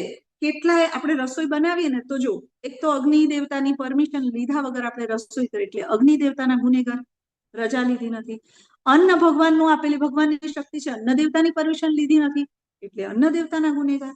કેટલા બેક્ટેરિયા અને જંતુઓ મરી જાય તો એ પણ પાપ લાગે. અને બધી રસોઈ બનાવીને, ભોગ બનાવીને આપણે ઠાકુરજીને મૂકી દે, ભગવાન લો તમારા માટે જમવાનું બનાવ્યું, તો ઉપરથી ભગવાન પ્રસાદ બનાવીને આપણને આપે. ખરી કોઈ ચિંતા પાપની? પાપની કોઈ ચિંતા નથી. કર્મને આટલું જ ફેરવવાનું છે, રાઈટ? તો આ વસ્તુ માટે આપણે એક ઉદાહરણ જોઈએ. બહુ સરસ રીતે અર્જુનને ભગવાન સમજાવે છે કે તારે કશું છોડવાનું નથી, તારે જંગલમાં જવાનું નથી, તારે સાધુ બની જવાનું નથી, તારે કંઈ જ કરવાની જરૂર નથી, તારે તારું કર્મ કરવાની જરૂર છે. પણ કેવી રીતે? તો એ ઉદ્દેશ ભગવાન, આપણે એમને સમજવાનું છે કે ભગવાન શું કહેવા માંગે છે. બરાબર, તો એક ભરત રાજાની વાર્તા, સ્ટોરી તમને નાનકડી. આના માટે તો 5 થી 6 લેક્ચર આપણે જતા રહે. ભાગવતમની સ્ટોરી છે. ભાગવતમના તમે જયારે ભાગવતમ ભણશો ને આગળ જઈને, ત્યારે એમાં તમને આ સરસ સ્ટોરી જોવા મળશે કે ભરત રાજા 2 હતા. એક દુષ્યંત અને શકુંતલાના પુત્ર ભરત, અને બીજા ભગવાનના 24 અવતારોમાંથી એક અવતાર એટલે કે ઋષભદેવ, અને ઋષભદેવના પુત્ર ભરત, અને ભરતના નામ પરથી આપણા દેશનું નામ પડ્યું છે ભારત. આ એ ભરત રાજાની વાત છે. ખૂબ જ પ્રજાવત્સલ, ધાર્મિક અને ખૂબ જ પ્રેમાળ રાજા હતા. ચક્રવર્તી રાજા હતા. રાજ્યમાં બધું જ સુખ હતું. રાજા ખૂબ જ સુખી હતા. તેમણે કહેવાય ને કે ગુરુકુળમાંથી અભ્યાસ કર્યો હતો, એટલે એમને ખબર હતી કે ભાઈ બ્રહ્મચર્યાશ્રમ શું છે, ગૃહસ્થાશ્રમ શું છે, સંન્યાસાશ્રમ શું છે, વાનપ્રસ્થાશ્રમ શું છે, જાણતા હતા. સરસ રીતે રાજ્ય ચલાવ્યું, બધું જ કર્યું, બધી જ પ્રજા સુખી હતી. પણ એમને ખબર પડી ગઈ કે ભાઈ અડધું જીવન થઈ ગયું. મારું જીવન શેના માટે છે? ખાલી મારા પરિવાર માટે નથી, ખાલી મારા રાજ્ય માટે નથી, મારે ભગવત પ્રાપ્તિ કરવાની છે. હું કોણ છું, ભગવાન કોણ છે, ભગવાન સાથે મારો સંબંધ શું છે, હું શા માટે અહીં આવી છું, આ મારે જાણવું છે. એટલે રાજા છે ને પોતાનું રાજ્ય મૂકીને પોતાની પત્ની પંચજનીને બધું જ સોંપીને રાજા જંગલમાં જાય છે. બધા રોકે છે, રડે છે, નહીં જાઓ, નહીં જાઓ. પણ રાજા કહે છે કે મારા જીવનનું લક્ષ્ય આ એક જ નથી. તમારા તરફની બધી ફરજ નિભાવી ચૂક્યો છો ને હવે મારી ફરજ શું છે? ભગવત પ્રાપ્તિ કરવાની, ભગવાનને મેળવવાની. તો રાજા તો ત્યાંથી નીકળી જાય છે, સરસ નેપાળમાં જઈને ગંડકી નદીના કિનારે સરસ એક કુલાશ્રમ નામના જંગલમાં મસ્ત આશ્રમ ઝૂંપડી બનાવીને ત્યાં રહેતા હોય છે. રોજ તપ કરે, પ્રાર્થના કરે, ભગવાનને પ્રસન્ન કરવાનો પ્રયત્ન કરે. એક દિવસ ત્રિકાળ સંધ્યા કરી રહ્યા હોય છે અને નદીની અંદર સ્નાન કરી રહ્યા હોય છે, અને એ જ વખતે અચાનક જ રાજાની સામે, અચ્છા તમારા બધાના હેન્ડ્રેસ છે પણ આઈ થિંક કઈ કામ નથી ને, મતલબ કોઈને કોઈ પ્રોબ્લેમ નથી ને? જો વોલ્યુમ સ્લો આવતો હોય, વોઇસ સ્લો આવે છે, મારો વોઇસ સ્લો આવે છે? ના માતાજી બરોબર છે. બરાબર જ આવે છે. ના બરોબર છે બરાબર છે માતાજી. ચાલો સોરી. તો ભગવાન તપ કરતા હોય છે અને એ વખતે એક હરિણીની પાછળ, ગર્ભસ્થ હરિણીની પાછળ સિંહ પડી જાય છે. સિંહ એનો શિકાર કરવા માટે દોડે છે, પણ હરિણી હોય છે ને ગર્ભવતી હોય છે, એટલે પોતાનું જીવન, પોતાના બાળકનું, માને એના કરતા પોતાના બાળકની વધારે ચિંતા હોય, તો પોતાના બાળકને બચાવવા માટે એ ભાગે છે. અને જેવી કૂદકો મારવા જાય છે, એક નદીના કિનારાથી બીજા કિનારા પર ને એની પ્રસૂતિ થઈ જાય છે, પ્રસવ થઈ જાય છે, ને ત્યાં જ બાળક નદીમાં વહેવા માંગે છે, નવું જન્મેલું બાળક. અને હરિણી છે ને બીજા કિનારા પર જઈને પછડાય છે ને મૃત્યુ થઈ જાય છે. હવે ભરત રાજા જોવે છે, કરુણામય હતા રાજા, તો રાજાનો ગુણ હોય ને, બધા પ્રત્યે કરુણા હોય, તો રાજાને આ હરણના બચ્ચા પ્રત્યે ખૂબ કરુણા થઈ. સારી વસ્તુ છે. એને બહાર લઈ લીધું, બચાવી લીધું, નદીમાંથી ડૂબતું બચાવ્યું, આશ્રમમાં લઈ ગયા, સ્વચ્છ કર્યું, એને કંઈક ખવડાવ્યું થોડું ઘણું, હરણ થોડું નોર્મલ થઈ ગયું. સારી વસ્તુ છે, કરુણા કરી. પણ હવે ધીમે ધીમે આ રોજનો નિત્યક્રમ થઈ ગયો. રોજ હરણને ધ્યાન આપે, એને સ્વચ્છ કરે, એની સાથે એને રમાડે, એને વાલ કરે, એને ખવડાવે, એને દૂધ પીવડાવે, આ બધું કરવા લાગ્યા. તો ભાઈ મુખ્ય લક્ષ્ય તો ભૂલાઈ ગયું. મુખ્ય લક્ષ્ય શું હતું? મુખ્ય લક્ષ્ય હતું ભગવત પ્રાપ્તિ. જેના માટે રાજપાટ છોડ્યો હતો, જેના માટે પરિવાર છોડ્યો હતો, આ તો ભૂલાઈ ગયું. હવે તો આખો દિવસ હરણ, મારું હરણ, એમનો જીવ હરણમાં લાગી ગયો. હરણ પ્રત્યે આસક્તિ થઈ ગઈ. હવે શું થયું કે હરણ તો મોટું થયું એટલે એના ટોળામાં ભળી ગયું. એટલે ભરત રાજા તો ખૂબ દુઃખી થઈ ગયા. મારું હરણ ક્યાં ગયું? એને શોધતા જંગલોમાં આમ તેમ ભટકવા લાગ્યા, ને અચાનક જ પર્વત પરથી એમનો પગ લપસ્યો અને ભરત રાજા પછડાયા, ને ત્યાં એમનું મૃત્યુ થઈ ગયું. અને મૃત્યુ સમયે એમની ચેતના શેમાં હતી? હરણમાં. એમના મુખમાં શું હતું? મારું હરણ. શું હોવું જોઈતું તું? મારા હરી. મારા હરીની જગ્યાએ મારું હરણ થઈ ગયું. કાર્યક્રમ પૂરો. જેના માટે આવ્યા હતા એ પૂરું થઈ ગયું. એ લક્ષ્યથી ચૂકી ગયા, ભૂલ પડી ગઈ. જ્ઞાની હતા ને, ખબર હતી કે ભૂલ થઈ ગઈ. બીજો જન્મ શેનો મળ્યો? હરણનો. આ વસ્તુ આપણે 8મા અધ્યાયમાં ભણીશું. ફરીથી ભણીશું, આ વસ્તુ સમજીશું કે કેમ આવી રીતે જન્મ આવે. રાઈટ? તો બીજો જન્મ થઈ ગયો હરણનો. હવે હરણનો જન્મ થયો, મગજમાં ખબર હતી કે ભૂલ પડી ગઈ છે, એટલે આ જન્મ વેસ્ટ થઈ ગયો. હવે એ જન્મમાં ખૂબ અંદરથી ભગવાનને પ્રાર્થના કરી અને એક દિવસ વનમાં દાવાગ્નિ ફાટી નીકળ્યો અને એમાં હરણનું બળીને ભરત રાજાનું મૃત્યુ થયું. બીજો જન્મ લીધો બ્રાહ્મણને ત્યાં પુત્ર તરીકે. પણ આ વખતે તો નક્કી કરીને આવ્યા હતા કે જે ડખો છે ને આ બોલવાથી જ છે, એટલે બોલવાનું બંધ. જે ભૂલ થઈ ગઈ ને, આ એક જન્મ વેસ્ટ જતો રહ્યો ને આ જીભના લીધે, એટલે આ વખતે એનો ઉપયોગ કરવાનો જ નથી, બોલવાનું બંધ, મૌન. પિતાએ ખૂબ પ્રયત્ન કર્યો કે ભાઈ બોલતા શીખે, પણ ભરત રાજા તો 1 ના 2 થયા નહીં. બોલવું જ નથી. બોલું તો હરણ બોલે છે, હરીની જગ્યાએ બોલવું જ નથી. તો પછી તો ભગવાનને થયું, એમના પિતાનું મૃત્યુ થઈ ગયું. હવે એમના ભાઈ ભાભી એક દિવસ એમને ખેતરમાં મોકલ્યા. ત્યાંથી કેટલાક ડાકુઓ છે ને, એમને જોયું કે આ બોલી નથી શકતો, એટલે એનું નામ બધાએ ગામવાળાએ પાડી દીધું તું જડ ભરત. બોલતો નથી, એને કાંઈ અસર થતી નથી, એટલે આપણે કહીએ ને જેને અસર ના થાય કેવો હોય? જડ ભરત. તો પછી એને ડાકુ ઉપાડી ગયા કે આની બલી માતા, મહાકાળીના ભક્ત હતા ડાકુઓ તો કે મહાકાળી માતાને આની બલી આપી દઈએ, એટલે અવાજ નહીં થાય ને, કોઈને ખબર નહીં પડે. લઈ ગયા અને જેવી મહાકાળી માતા સામેની બલી ચડાવવા જાય છે, તો મહાકાળી એટલે તો માતા પાર્વતીનું સ્વરૂપ ને, માતા સતીનું સ્વરૂપ ને, એટલે એ તો ભગવાનના પરમ વૈષ્ણવ ભક્ત હે ને, શિવજી ભગવાનના ભક્ત. એક વખતે પાર્વતી માતા જે છે ને, એ શિવજીને પૂછી રહ્યા છે. રામચરિત માનસના બાલકાંડમાં આપેલું છે. પાર્વતી માતા શિવજીને પૂછી રહ્યા છે કે તમે કોનું ધ્યાન કરો છો? એમ કે પતિદેવ, એમ કે તમે કોનું ધ્યાન, તમે તો દેવાધિદેવ મહાદેવ છો, તો તમે કોનું ધ્યાન કરો છો? તો શિવજી કહે છે કે હું ભગવાન રામનું ધ્યાન ધરું છું. અચ્છા, તો કે ભગવાન રામનું? અચ્છા, એ તમારા આરાધ્ય છે? તો કે હા, હું ભગવાન રામચંદ્રના ધ્યાનમાં સતત રામના નામમાં લીન રહું છું. ઓકે, તો અત્યારે એ વખતે સીતા માતાનું હરણ થયેલું જોવે છે પાર્વતી માતા, તો પૂછે છે કે અચ્છા રામ ભગવાન છે તો મનુષ્યની જેમ રડે છે કેમ, સીતે સીતે કરીને દુઃખ કેમ કરે છે, ભગવાન દુઃખમાં કેમ છે, આવો પ્રશ્ન કરે છે. તો ભગવાન કહે છે કે એ તો અત્યારે લીલા કરે છે મારા પ્રભુ, તમે નહીં સમજો કે એ લીલામાં છે. ના ના કે એમ છે નહીં ના સમજુ, સ્ત્રી હટતો હોય ને પાછી એમ થોડી કઈ માની લઉં, તમે કીધું એટલે પરીક્ષા લઉં. કેવી રીતે? તો કે સીતા માતાનું રૂપ ધરીને રામચંદ્રની સામે જઈને ઉભા રહ્યા પાર્વતીજી. તો રામચંદ્ર આંખો ખોલે છે, બે હાથ જોડે છે અને કહે છે કે માતા પાર્વતી તમે અહીં કેમ પધાર્યા છો? અચ્છા એકલા આવ્યા છો? મારા મહાદેવ મારા આરાધ્ય નથી આવ્યા? અચ્છા, પાર્વતીજીને તો થઈ ગયું કે અરે બાપરે, આવું મારાથી આવી ભૂલ થઈ ગઈ. ખૂબ ક્ષમાયાચના કરે છે. મહાદેવજી ક્રોધે પણ ભરાય છે. તો આપણે મૂળ વસ્તુ પર આવે તો આમ પાર્વતીજી કહેવાય છે ને કે આપણે લખ્યું છે ભાગવતમની અંદર, શું લખ્યું છે? વૈષ્ણવા નામ યથા શંભુ, એટલે કે પરમ વૈષ્ણવ છે શિવજી છે એ ભગવાનના પરમ ભક્ત છે. એટલે મહાકાળી માતાજી તો ખૂબ ગુસ્સે થઈ ગયા અને સાક્ષાત પ્રગટ થઈ ગયા અને પોતાના ભક્તો જ હતા જે ડાકુઓ છે એમને બલિ ચડાવવા લઈને આવ્યા હતા ભરતરાજની, એ બધાનો વધ કરી નાખ્યો. ભક્તો હતા તો પણ કેમ? કારણ કે ભગવાનના ભક્તની હાનિ ભગવાન થવા દેતા નથી. તો ભરત રાજા તો ભગવાનના પરમ ભક્ત હતા, એટલા માટે ત્યાંથી બચી જાય છે ને પાછા ગામમાં આવે છે ને ગામમાં બધા લોકોને એક દિવસ જયારે ગામમાં આવે ને ત્યારે ત્યાં રાહુગણ નામના રાજા હોય છે, એની પાલખી ત્યાંથી પસાર થાય છે અને એમને પાલખી ઉપાડવા માટે માણસની જરૂર હોય છે. એટલે તપાસ કરે છે કે ભાઈ ગામમાં કોઈ એવો વ્યક્તિ છે જે પાલખી ઉપાડે. બધા જળ ભરતને આગળ કરે છે, બોલશે નહીં ને પાલખી ઉપાડશે. રાજાની પાલખી તો ઉપાડી લે છે રાહુગણ રાજાની, પણ પેલું આમ કૂદકા મારી મારીને ચાલે. ભાઈ કેમ? રાજા અંદર આમ હલે ને ઘડીકમાં આમ હલે. તો રાજાને ગુસ્સો આવ્યો, 2-3 વાર કીધું કે ભાઈ પાલખી ઉપાડતા નથી આવડતી તને, સીધો ચાલ ને. ઝાટકા આવે છે અંદર, તો એ પેલા તો કૂદકા મારે. કેમ કૂદકા મારે? કે પગની નીચે કોઈ કીડી ના આવી જાય, પગની નીચે કોઈ જંતુ ના આવી જાય, એ મૃત્યુ ના થઈ જાય મારા લીધે એનું. એટલા માટે ભરત રાજા તો કૂદતા કૂદતા ચાલે. રાજાને ગુસ્સો આવ્યો રાહુગણને, તો પાલખી નીચે મુકાવી ઉતરીને અને ના બોલવાના શબ્દો બોલે છે ભરત રાજાને. ત્યારે ભરત રાજા પોતાનું મૌન તોડીને અને કહે છે કે હું ભરત રાજા છું, ચક્રવર્તી સમ્રાટ પૃથ્વીનો, ભગવાન ઋષભદેવનો પુત્ર છું. આવું જયારે સાંભળે છે ત્યારે રાહુગણ એમના ચરણોમાં નતમસ્તક થઈ જાય છે. નતમસ્તક થઈને ક્ષમા યાચના કરે છે કે મને માફ કરો.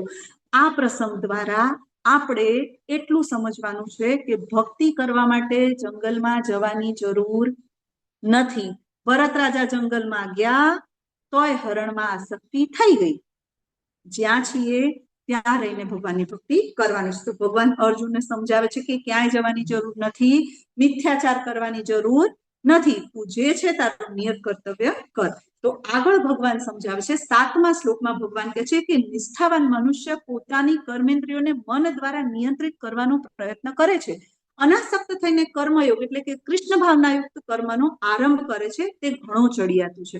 હવે ભગવાન અહીંયા સમજાવે છે, જો આ ચિત્રની અંદર એક રાજા જેવો વ્યક્તિ છે અને એક રથયાત્રા નીકળી છે, જગન્નાથજી ભગવાન છે. બોલો જગન્નાથ ભગવાન કી જય. જય. જગન્નાથ ભગવાનની રસ્તા આપણે જોયું છે ને, આજે પણ રથયાત્રા નીકળે તો એમની આગળનો રસ્તો ક્લીન કરવામાં આવે છે. તો આ રાજા જે છે એ માયાપુર જગન્નાથ, જે જગન્નાથપુરી છે ત્યાંના રાજા રુદ્ર પ્રતાપ છે. અને એ ખાલી ફોર્માલિટી નહીં, ફોટો પડાવવા નહીં, સેલ્ફી લેવા માટે નહીં, સાચે જ ભગવાન જગન્નાથજીના રથ જ્યાં જ્યાંથી થાય ત્યાં આગળ રહીને અને એક કચરો વાળે છે, રસ્તો સાફ કરે છે. જગન્નાથ ભગવાનની આટલી ભાવપૂર્ણ ભક્તિ કરે છે. અને આજે આપણા કોઈ ધારાસભ્ય હોય ને તો સાવરણી પકડે, સેલ્ફી લે અને ત્યાંથી છું, પછી ક્યાંય દેખાય નહીં. વર્ષો સુધી રોડે ગંદા અને ઘરે આગળના રસ્તા સોસાયટી હોય ગંદી. રાઈટ? તો આ છે સાચો ભક્ત. આજે પણ જગન્નાથજી ભગવાનનો પ્રસાદ એ રાજાના ઘરે, આજે પણ એમના વંશજોના ઘરે પહોંચે છે, આજે પણ પ્રસાદ ગ્રહણ કરે છે. તો આને કહેવાય ભગવાનની ભક્તિ. આગળ ભગવાન શું કે છે ખબર છે? ભગવાન આગળ કે છે કે તું તારું નિયત કર્તવ્ય કર, કારણ કે કર્મ નહીં કરવા કરતા કર્મ કરવું વધારે સારું છે. અને કોઈ પણ મનુષ્ય કર્મ કર્યા વિના પોતાના દેહનો નિર્વાહ કરી શકતો નથી. આપણે નાના હતા એટલે સંસ્કૃતમાં એક શ્લોક આવતો હતો, ખબર છે? નહીં સુપ્તસ્ય સિંહસ્ય પ્રવેશંતિ મુખે મૃગાહા, સૂતેલા સિંહના મોઢામાં હરણ પ્રવેશતું નથી. તો કર્મ તો તારે કરવું પડશે, તારા શરીરનો નિર્વાહ કરવા માટે પણ કર્મ તારે કરવું પડશે. તો પછી કેવી રીતે? તો કર્મ કેવી રીતે કરવાનું? તો કર્મ કરવા માટેનો રસ્તો શું છે? તો જો અહીંયા ફોટાની અંદર એક દાદા દેખાય છે તમને, વ્હાઈટ દાઢી વાળા વચ્ચે બેસેલા દાદા છે. જો એ દાદા જે છે ને, આ દાદા એ કોણ છે ખબર છે? એ છે શ્રીપાદ આપણા ભક્તિ વિનોદ ઠાકુરજી, અમારા જે આચાર્ય છે શ્રીલ પ્રભુપાદ, એમના ગુરુ શ્રી ભક્તિ સિદ્ધાંત સરસ્વતી ઠાકુર એમના પપ્પા છે. અંગ્રેજોના સમયમાં એ મેજિસ્ટ્રેટ હતા અને ત્યારે તેમના માટે અંગ્રેજોએ સ્પેશિયલ 4 બોગીની ટ્રેન મુકાવી હતી, ત્યાંથી માયાપુરથી કલકત્તા. મેજિસ્ટ્રેટ હતા, કામના ભારમાં કૃષ્ણ ભક્તિ થતી નહોતી, એટલે એમણે અંગ્રેજોને કહી દીધું કે કાલથી હું તમારી નોકરીમાં આવીશ નહીં.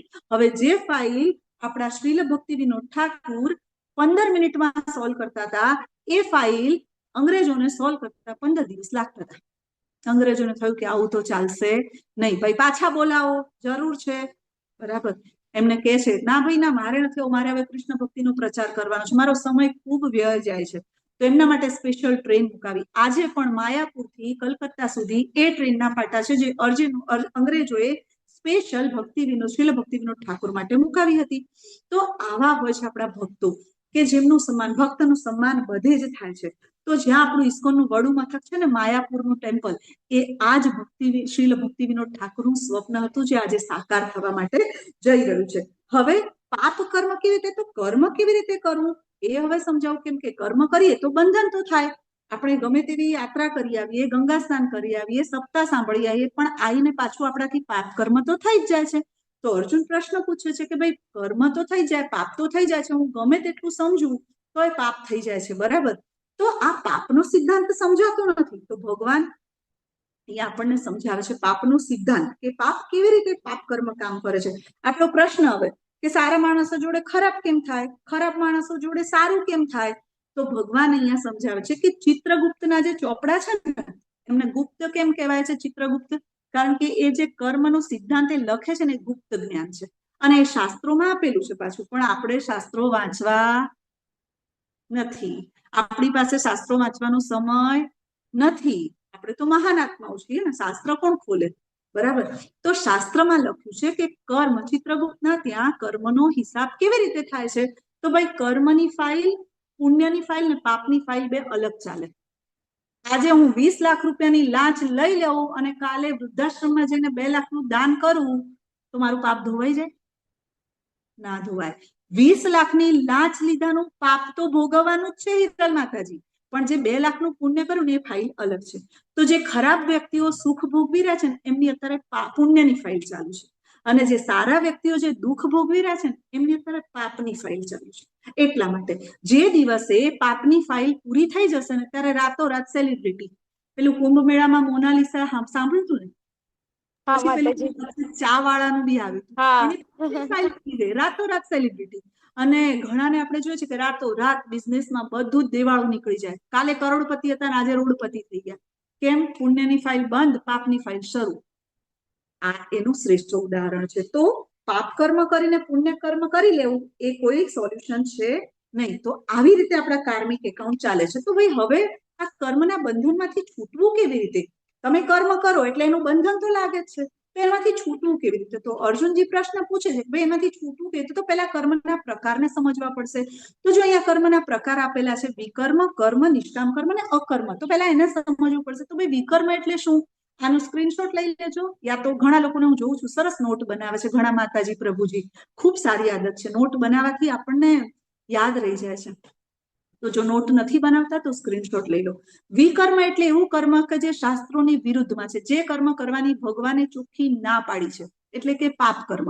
આવું કર્મ કરવાથી પાપ, ઘોર નરકની યાતના ભોગવવી પડે છે. વિકર્મ કરવા કોઈ માણસને કરવા માટેની આજ્ઞા શાસ્ત્ર આપતું નથી. પછી છે કર્મ. કર્મ એટલે કે સકામ કર્મ, ફળની આશા સાથે કરેલું કર્મ. હું કંઈક કરું ને બદલામાં મને કંઈક મળે, હે ને? તમે જોજો ને ઘણી વાર વાડીઓમાં પેલા પંખાના દાન અપાય, કે ગામની સમાજની વાડી હોય ને તેમાં પંખાનું દાન ઘણા લોકો કરે. પછી કહેશે ભાઈ એક કામ કરો, મારું નામ લખ્યું છે ને, એક પંખા પાંખિયા ઉપર મારા પપ્પાનું નામ લખી દો. અચ્છા ચલો હજી એક પાંખિયું કરું તો મારા દાદાનું લખી દો. અચ્છા હજી વચ્ચેનો ગોળો બાકી રહી ગયો, એક કામ કરો મારા પરદાદાનું લખી દો. અને પછી પંખો ચાલુ થાય ને પપ્પાએ ફરે ને દાદાએ ફરે ને બિચારા પરદાદાએ ફરે, બધા ફરે. આ એવા દાનની વાત છે, રાઈટ? તો ઘણા લોકો એવું દાન કરે. પછી છે નિષ્કામ કર્મ. નિષ્કામ કર્મ એટલે કેવું? કે તમે જે કર્મ કરો છો એ કર્મનું કોઈને ખબર ના પડે, જમણા હાથથી દાન કરો અને ડાબા હાથને ખબર ના પડવા દેવી. જલારામ મંદિરમાં ખીચડીનો પ્રસાદ રોજ હોય છે, ક્યાંથી આવે છે કોઈને ખબર નથી. આ રામ ભરોસે વાળું દાન કે જેનું કોઈને ઢંઢેરો પીટ્યા વગર દાન થતું હોય એવું દાન, એ છે નિષ્કામ કર્મ, કે જેમાં કોઈ ફળની આશા નથી, કોઈ બદલાની ભાવના નથી. આ 3 કર્મ સિવાય એક કર્મ છે, એ છે અકર્મ. આ શાસ્ત્રોમાં ખાલી અકર્મની વાત થઈ છે, બાકીના બધા કર્મો આપણે જાતે બનાયા છે. શાસ્ત્ર જે કે છે ને આ અકર્મ. કયું અકર્મ? તો ભગવાનને સેન્ટરમાં રાખીને ભગવાનની પ્રસન્નતા માટે જે કર્મ કરીએ ને એ અકર્મ. સીધી ભાષા, કોઈ ગોળ ગોળ નહીં. ભગવાનની પ્રસન્નતા માટે ભગવાનને સેન્ટરમાં રાખીને દરેક કર્મ કરો એ બધા અકર્મ. ક્લિયર? કર્મના 4 પ્રકાર ક્લિયર? સમજાય છે ને કે ઉપરથી નથી જાતું ને? કેજો હો, નહીં તો હું તો ચાલુ જ રાખું. સમજાય છે. આ છે કર્મના 4. ઈશ્વરને પ્રણિધાન કરીને કોઈ પણ કાર્ય કરીએ તો એમાં કર્મનું બંધન ન થાય. ન થાય. હરી હરી બોલ માતાજી, ખૂબ સરસ. તો આ અકર્મ જે છે ને નિષ્કામ કર્મનું એડવાન્સ વર્ઝન છે. એડવાન્સ વર્ઝન ઓર શુદ્ધિ એમાં, એટલે કે નિષ્કામ કર્મ કરતા પણ સારું ને અકર્મના ફળ અત્યંત દિવ્ય હોય છે, ખૂબ દિવ્ય હોય છે એના ફળ. તો પાપથી બચવાનો સરળ રસ્તો શું છે આપણે બધા સમજી ગયા ને? તો ભગવાન અર્જુનને સમજાવે છે. કયો રસ્તો છે? યજ્ઞાર્થાત કર્મણો અન્યત્ર લોકોયમ કર્મ બંધનઃ તદર્થમ કર્મ કૌંતેય મુક્ત સંગ સમાચર. ભગવાન અર્જુનને કહે છે કેવું કર્મ કરવાનું? યજ્ઞ. અર્થાત યજ્ઞ એટલે શું? તો આપણને તો એક જ ખબર છે ને, સ્વાહા. સ્વાહા આ જ ખબર છે. યજ્ઞના 2 અર્થ છે. પહેલો યજ્ઞ એટલે કે ભગવાનનું નામ છે યજ્ઞ. પ્રજાપતિ, આપણે જયારે ભાગવતમાં વાંચીએ ને તો પ્રજાપતિ અને આકૃતિના પુત્ર ભગવાનના 24 અવતારોમાંના એક અવતાર જેમનું નામ છે યજ્ઞ. એ યજ્ઞ એટલે કે વિષ્ણુ કો, રામ કો, કૃષ્ણ કો, બધા એક વિષ્ણુ તત્વ છે. બધું જ વિષ્ણુ તત્વ છે, બધાની લીલા અલગ અલગ છે. તો એમના પ્રીત્યાર્થે જે કર્મ કરીએ એ એક યજ્ઞ. અને બીજો યજ્ઞ એટલે નિયત કર્તવ્ય, પ્રિસ્ક્રાઇબ ડ્યુટી. શાસ્ત્રો જે પ્રમાણે આપણને સજેસ્ટ કરાયા છે એવા નિયત કર્તવ્ય કરવા, એટલે એ યજ્ઞ. હવે આ 2 યજ્ઞ સિવાય અન્યત્ર, એના સિવાયનું બીજા બધા જ કર્મનું બંધન છે. કાં તો ભગવાન માટે કંઈ કરો છો તે, અને કાં તો તમને શાસ્ત્રોમાં કહ્યું છે એ પ્રમાણે તમારું નિયત કર્તવ્ય કરો છો એ, જેમાં ભગવાન સેન્ટરમાં હોય. ભગવાનને ઓફર કરો છો, ખાવાનું બનાવ્યું, ભગવાનને ઓફર ભોગ લગાડ્યો, ભોગ લગાડીને પ્રસાદ ગ્રહણ કર્યો, તો એ ઓફર થયું. આ 2 ના કોઈ બંધન નથી. આના સિવાય તો શું કે છે? તદર્થમ કૌંતેય. તો શું થશે? તું આવું કર્મ કરીશ તો, યજ્ઞ અર્થાત કર્મ કરીશ તો, એટલે કે ભગવાન માટે કર્મ કરીશ તો શું થશે? તો કે છે મુક્ત સંગ સમાચર, તો તારી મુક્તિ થશે. હવે આપણે બધાને બંધનમાં રહેવાનું છે કે મુક્તિ કરવાની છે? કરવાની છે ને. અહીંયા બેસેલા કેટલા? 127 જણા. આ બધાને રહેવાની છે. તો કર્મ કેવી રીતે કરવાનું? યજ્ઞ અર્થાત કર્મ કરવાનું, ભગવાનને સેન્ટરમાં રાખીને ભગવાનની પ્રસન્નતા માટે કર્મ કરવાનું છે. તો હવે કેવી રીતે? તો ભગવાન, આપણે તમે જોયું છે ને મોટા મોટા યજ્ઞ થતા હોય, નવચંડી છે કે આવા મોટા યજ્ઞ થતા હોય તો બ્રાહ્મણો છેલ્લે શું બોલે ખબર છે? ઓમ તત્સત. ઓમ તત્સત, અથવા તો શ્રી કૃષ્ણમ અર્પણમ અસ્તુ. મતલબ કે અમારો કોઈ રોલ છે નહીં, બધું તમારું છે ને બધું તમને અર્પણ. આપણે ગાઈએ તો છીએ, તેરા તુજકો અર્પણ ક્યા લાગે મેરા, પણ પછી જેવી તિજોરી ખુલે ને, ઓ ભાઈ ઓ મને પૂછીને લેજો. આવે છે ને? આવે છે ને? બસ. તો અહીંયા ભગવાન એવું કે છે કે બધી જ વસ્તુઓ આ ઓમ તત્સત એટલે કે એમના માટે. કોના માટે? કૃષ્ણ માટે, જે સનાતન છે, જે સત્ય છે, પરમ સત્ય છે, એમના માટે. બધું જ એમના માટે છે. તો આવા કર્મનું કોઈ બંધન લાગતું નથી. તો ભગવાન કે છે ને તદર્થમ તું કૌંતેય. આના પછી ભગવાન આગળ આપણે ભક્તો, ઇસ્કોનના ભક્તો શું કરે છે? સવારે મંગળા આરતી ભગવાન માટે, ભાગવતમના ક્લાસ ભગવાન માટે, ભોગ બનાવવું ભગવાન માટે, સેવા કરવી ભગવાન માટે, મંદિર જવું ભગવાન માટે. આ બધું જ ભગવાન માટે કરી શકાય. ચાલો, યજ્ઞનો અર્થ આ થાય છે. કળિયુગમાં યજ્ઞ એટલે કયો યજ્ઞ? કળિયુગમાં યજ્ઞ એટલે કયો યજ્ઞ? હરિનામ સંકીર્તન. હરિનામ સંકીર્તન. શું કે છે? યજ્ઞ નામ જપ યજ્ઞોસ્મી. કળિયુગનો યજ્ઞ, દરેક યુગ ધર્મના અલગ અલગ યજ્ઞ છે. તો સતયુગની અંદર કયો યુગ ધર્મ હતો? તો સતયુગની અંદર ધર્મ હતો ધ્યાન. લાખો વર્ષનું આયુષ્ય હતું, એમાંથી 1000 વર્ષ તપ કરવું હોય તો કરાય. અત્યારે તો પરાણે 60 જતા હોય, હવે એમાં 100 વર્ષનું તપ કરવા જઈએ તો શું થાય આપણું, હે ને? એટલે ત્યારે ધ્યાન. અત્યારે ધ્યાનથી ભગવત પ્રાપ્તિ શક્ય નથી. એવી જ રીતે એના પછી આવે ત્રેતાયુગ. ત્રેતાયુગમાં ભગવાન શ્રી રામ આવ્યા. રામચંદ્રએ કર્યો હતો ને અશ્વમેઘ યજ્ઞ કર્યું હતું. અત્યારે કળિયુગમાં બધા યજ્ઞો બેન છે. ના જમીન ચોખ્ખી છે, ના યજ્ઞ પવિત્ર છે, ના બ્રાહ્મણ પવિત્ર છે, ના હોમ હવી પવિત્ર છે. બધા જ યજ્ઞ બેન છે. યજ્ઞથી ભગવત પ્રાપ્તિ કળિયુગમાં શક્ય નથી. એના પછી આવે છે દ્વાપર યુગ. તો દ્વાપર યુગની અંદર શું છે? દ્વાપરે પરિચર્યાયા. દ્વાપર યુગમાં વિગ્રહ સેવા, ભગવાનના વિગ્રહની શણગાર કરવો, સેવા કરવી, આરતી કરવી, ભોગ લગાડવો, આ દ્વાપર યુગનો યુગ ધર્મ. અને કળિયુગ, કળિયુગનો યુગ ધર્મ શું છે? તો કલો તદ હરિકીર્તનાથ. કળિયુગનો એક જ યુગ ધર્મ છે. કયો યુગ ધર્મ છે કળિયુગનો? નામ જપ. કીધું છે ને, તુલસીદાસ શું કે છે? કલયુગ કેવલ નામ આધારા. કળિયુગમાં નામનો આધાર લઈને તમે ભગવત પ્રાપ્તિ કરી શકો છો, રાઈટ? તો કળિયુગમાં કયો નામ આધારા? તો ભાઈ કયો નામ લેવું? કળિયુગનો મહામંત્ર કયો છે? કળિયુગનો મંત્ર હરે કૃષ્ણ હરે કૃષ્ણ હરે કૃષ્ણ કૃષ્ણ કૃષ્ણ હરે હરે હરે રામ હરે રામ રામ રામ હરે હરે. માતાજી તમે જાતે લઈ આયા આ કળિયુગનો મંત્ર આ છે એવું તમે જાતે કીધું તો નહીં. યજુર્વેદની અંદર આપેલું છે કે કળિયુગનો યુગ જે મંત્ર છે ને એ હરે કૃષ્ણ મહામંત્ર છે. આજથી 500 વર્ષ પહેલા કળિયુગમાં સ્વયં ભગવાન શ્રી કૃષ્ણ રાધા રાણીના માધુર્ય ભાવ સાથે માયાપુરમાં પશ્ચિમ બંગાળમાં પ્રગટ થયા હતા. ભગવાન શ્રી ચૈતન્ય મહાપ્રભુ કી જય. પ્રભુના સ્વરૂપે પ્રગટ થયા હતા ને એમણે આપણને આ મંત્ર આપ્યું છે, નામ સંકીર્તન એમણે આપ્યું છે.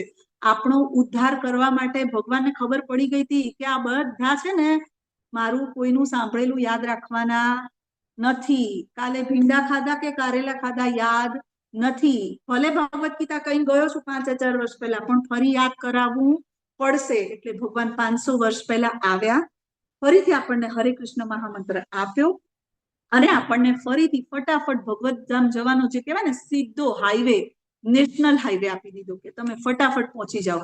પછી તો આગળ તો ટ્રાફિક જામ થવાનો જ છે, વહેલા તે પહેલાના ધોરણે પહોંચી જાઓ. તો ભગવાન આ મંત્ર આપણને સ્વયં ચૈતન્ય મહાપ્રભુએ આપ્યો છે.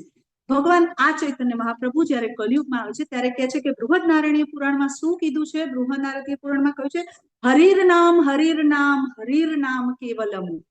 બીજો કોઈ રસ્તો નથી, બીજો કોઈ રસ્તો નથી, બીજો કોઈ રસ્તો નથી. તમારે અમદાવાદ જવું હોય તો એક જ રસ્તો ખુલ્લો છે. ભગવત ધામ જવા માટે એક જ હાઈવે ચાલુ છે. હરે કૃષ્ણ કૃષ્ણ કૃષ્ણ હરે હરે, હરે રામ રામ રામ. તો ભગવાન જયારે આવે છે ને આ સૃષ્ટિ પર ત્યારે પોતાના પાર્ષદોને લઈને આવે છે. કયા પાર્ષદો? જો ઇસ્કોનમાં જપનું બહુ મહત્વ છે, એટલા માટે સવારે 5 થી 7 બધા ભક્તો સાથે મળીને જપ કરે છે. આમાંથી જેટલાને જોડાવું હોય ને બધા જોડાઈ શકે. હો, સવારે 4:30 મંગળા આરતી થાય, પછી જપ થાય. આપણે ટ્રાય કરીશું કે કાલથી આપણે 1 માળા 7 મિનિટની કરી શકીએ. કાલ કે પરમ દિવસ 1-2 અધ્યાય પછી આપણે આ શરૂ કરીશું. તો હરે કૃષ્ણ મહામંત્ર જે માળાનું ખૂબ જપનું ખૂબ મહત્વ છે. ઇસ્કોનના બધા ભક્તોને તમે જુઓ ને, નાના છોકરાથી માંડીને મોટા સુધી બધા જપમાં વ્યસ્ત હોય. ગાર્ડનમાં જાય તો જપ કરે, ઘરમાં બેઠા હોય તો કીર્તન કરે, ક્યાંક શેરીમાં રમતા હોય તો ત્યાંય કીર્તન કરે. બધે હરે કૃષ્ણ મહામંત્રથી કીર્તનથી ચાલતું હોય, કેમ કે એમને એમાં જ આનંદ મળે છે, એમાં જ એમને રસ પ્રાપ્ત થાય છે. જયારે હાયર ટેસ્ટ મળી જાય ને, એકવાર સારો આઈસ્ક્રીમ ખાધો હોય ને તો પછી આપણને પેલો 2 રૂપિયા કે 5 રૂપિયા કે 10 રૂપિયા વાળો ચોકોબાર ભાવે નહીં. એમ હાયર ટેસ્ટ જયારે ભગવાનનો રસ મળી જાય ત્યારે આપણને બીજા કોઈ રસમાં રસ પડતો નથી. તો આ છે ભગવાનના ભક્તો. હવે ભગવાન કર્મકાંડથી કર્મયોગ તરફ. તો પાપથી કેવી રીતે બચી શકાય? ભગવાન કહે છે કે બુદ્ધિશાળી લોકો સમજી જાય છે કે ભગવત નામનો આશરો લઈ લે છે અને સ્વયં ભગવાનના ચરણે જતા રહે છે ને આ મંત્રથી આમૂલ પરિવર્તન આવ્યું છે, એના ઘણા પુરાવાઓ ઉપસ્થિત છે. તો પાપથી કેવી રીતે બચાય? અર્જુનજીએ પ્રશ્ન પૂછ્યો ને, તો ભગવાન કહે છે યજ્ઞ શિષ્ટાશિન સંતો.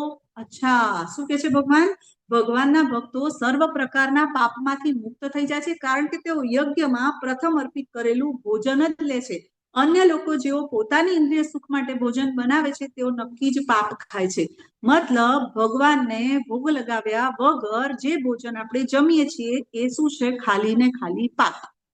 બરાબર. તો ભગવાનના ભક્તો ક્યારે? યજ્ઞ એટલે કે ભગવાન. અહીંયા યજ્ઞ એટલે ભગવાન કૃષ્ણની વાત છે, ભગવાન વિષ્ણુની વાત છે, ભગવાન રામની વાત છે. તો એ બધા શું ખાય છે? કિલ્બિષેર એટલે કે પાપ જ ખાય છે. રાઈટ. તો આગળ ભગવાન શું સમજાવે છે કે કેવી રીતે? તો પછી ભગવાન કહે છે કે ભગવાન સમજાવે છે કે કેવી રીતે પાપમાંથી મુક્તિ થાય. પાછું આપણે એમને માનીશું નહીં. તો પાપમાંથી મુક્તિ થવા માટે ભગવાન આપણને યજ્ઞ ચક્ર સમજાવે છે. શું સમજાવે છે? કે આપણે જે અન્ન ખાઈએ છીએ એ અન્ન કેવી રીતે ઉગે છે, જેનાથી આપણું પોષણ થાય છે, એ અન્નથી થાય છે. આપણા શરીરનું પોષણ શેનાથી થાય? અન્નથી. અન્ન ક્યાંથી આવે? વરસાદથી. અચ્છા, વરસાદ ક્યાંથી આવે? તો યજ્ઞ કરવાથી. અચ્છા, યજ્ઞ કઈ રીતે? તો નિયત કર્તવ્ય કરવાથી. તો તમને બધાને પ્રશ્ન થાય કે માતાજી, નિયત કર્તવ્ય કરવાથી યજ્ઞ કેવી રીતે થાય? તો અહીંયા આગળ પેલા સ્વાહા સ્વાહા વાળા યજ્ઞની વાત નથી. અહીંયા કયા યજ્ઞની વાત છે? તો અહીંયા આગળ નિયત કર્તવ્ય. નદી સ્વચ્છ રાખો, પર્વતનું ખનન ના કરો, વૃક્ષોને ન કાપો, પ્લાસ્ટિકનો ઉપયોગ ઓછો કરો. આ બધું શાસ્ત્રો પ્રમાણેનું જીવન.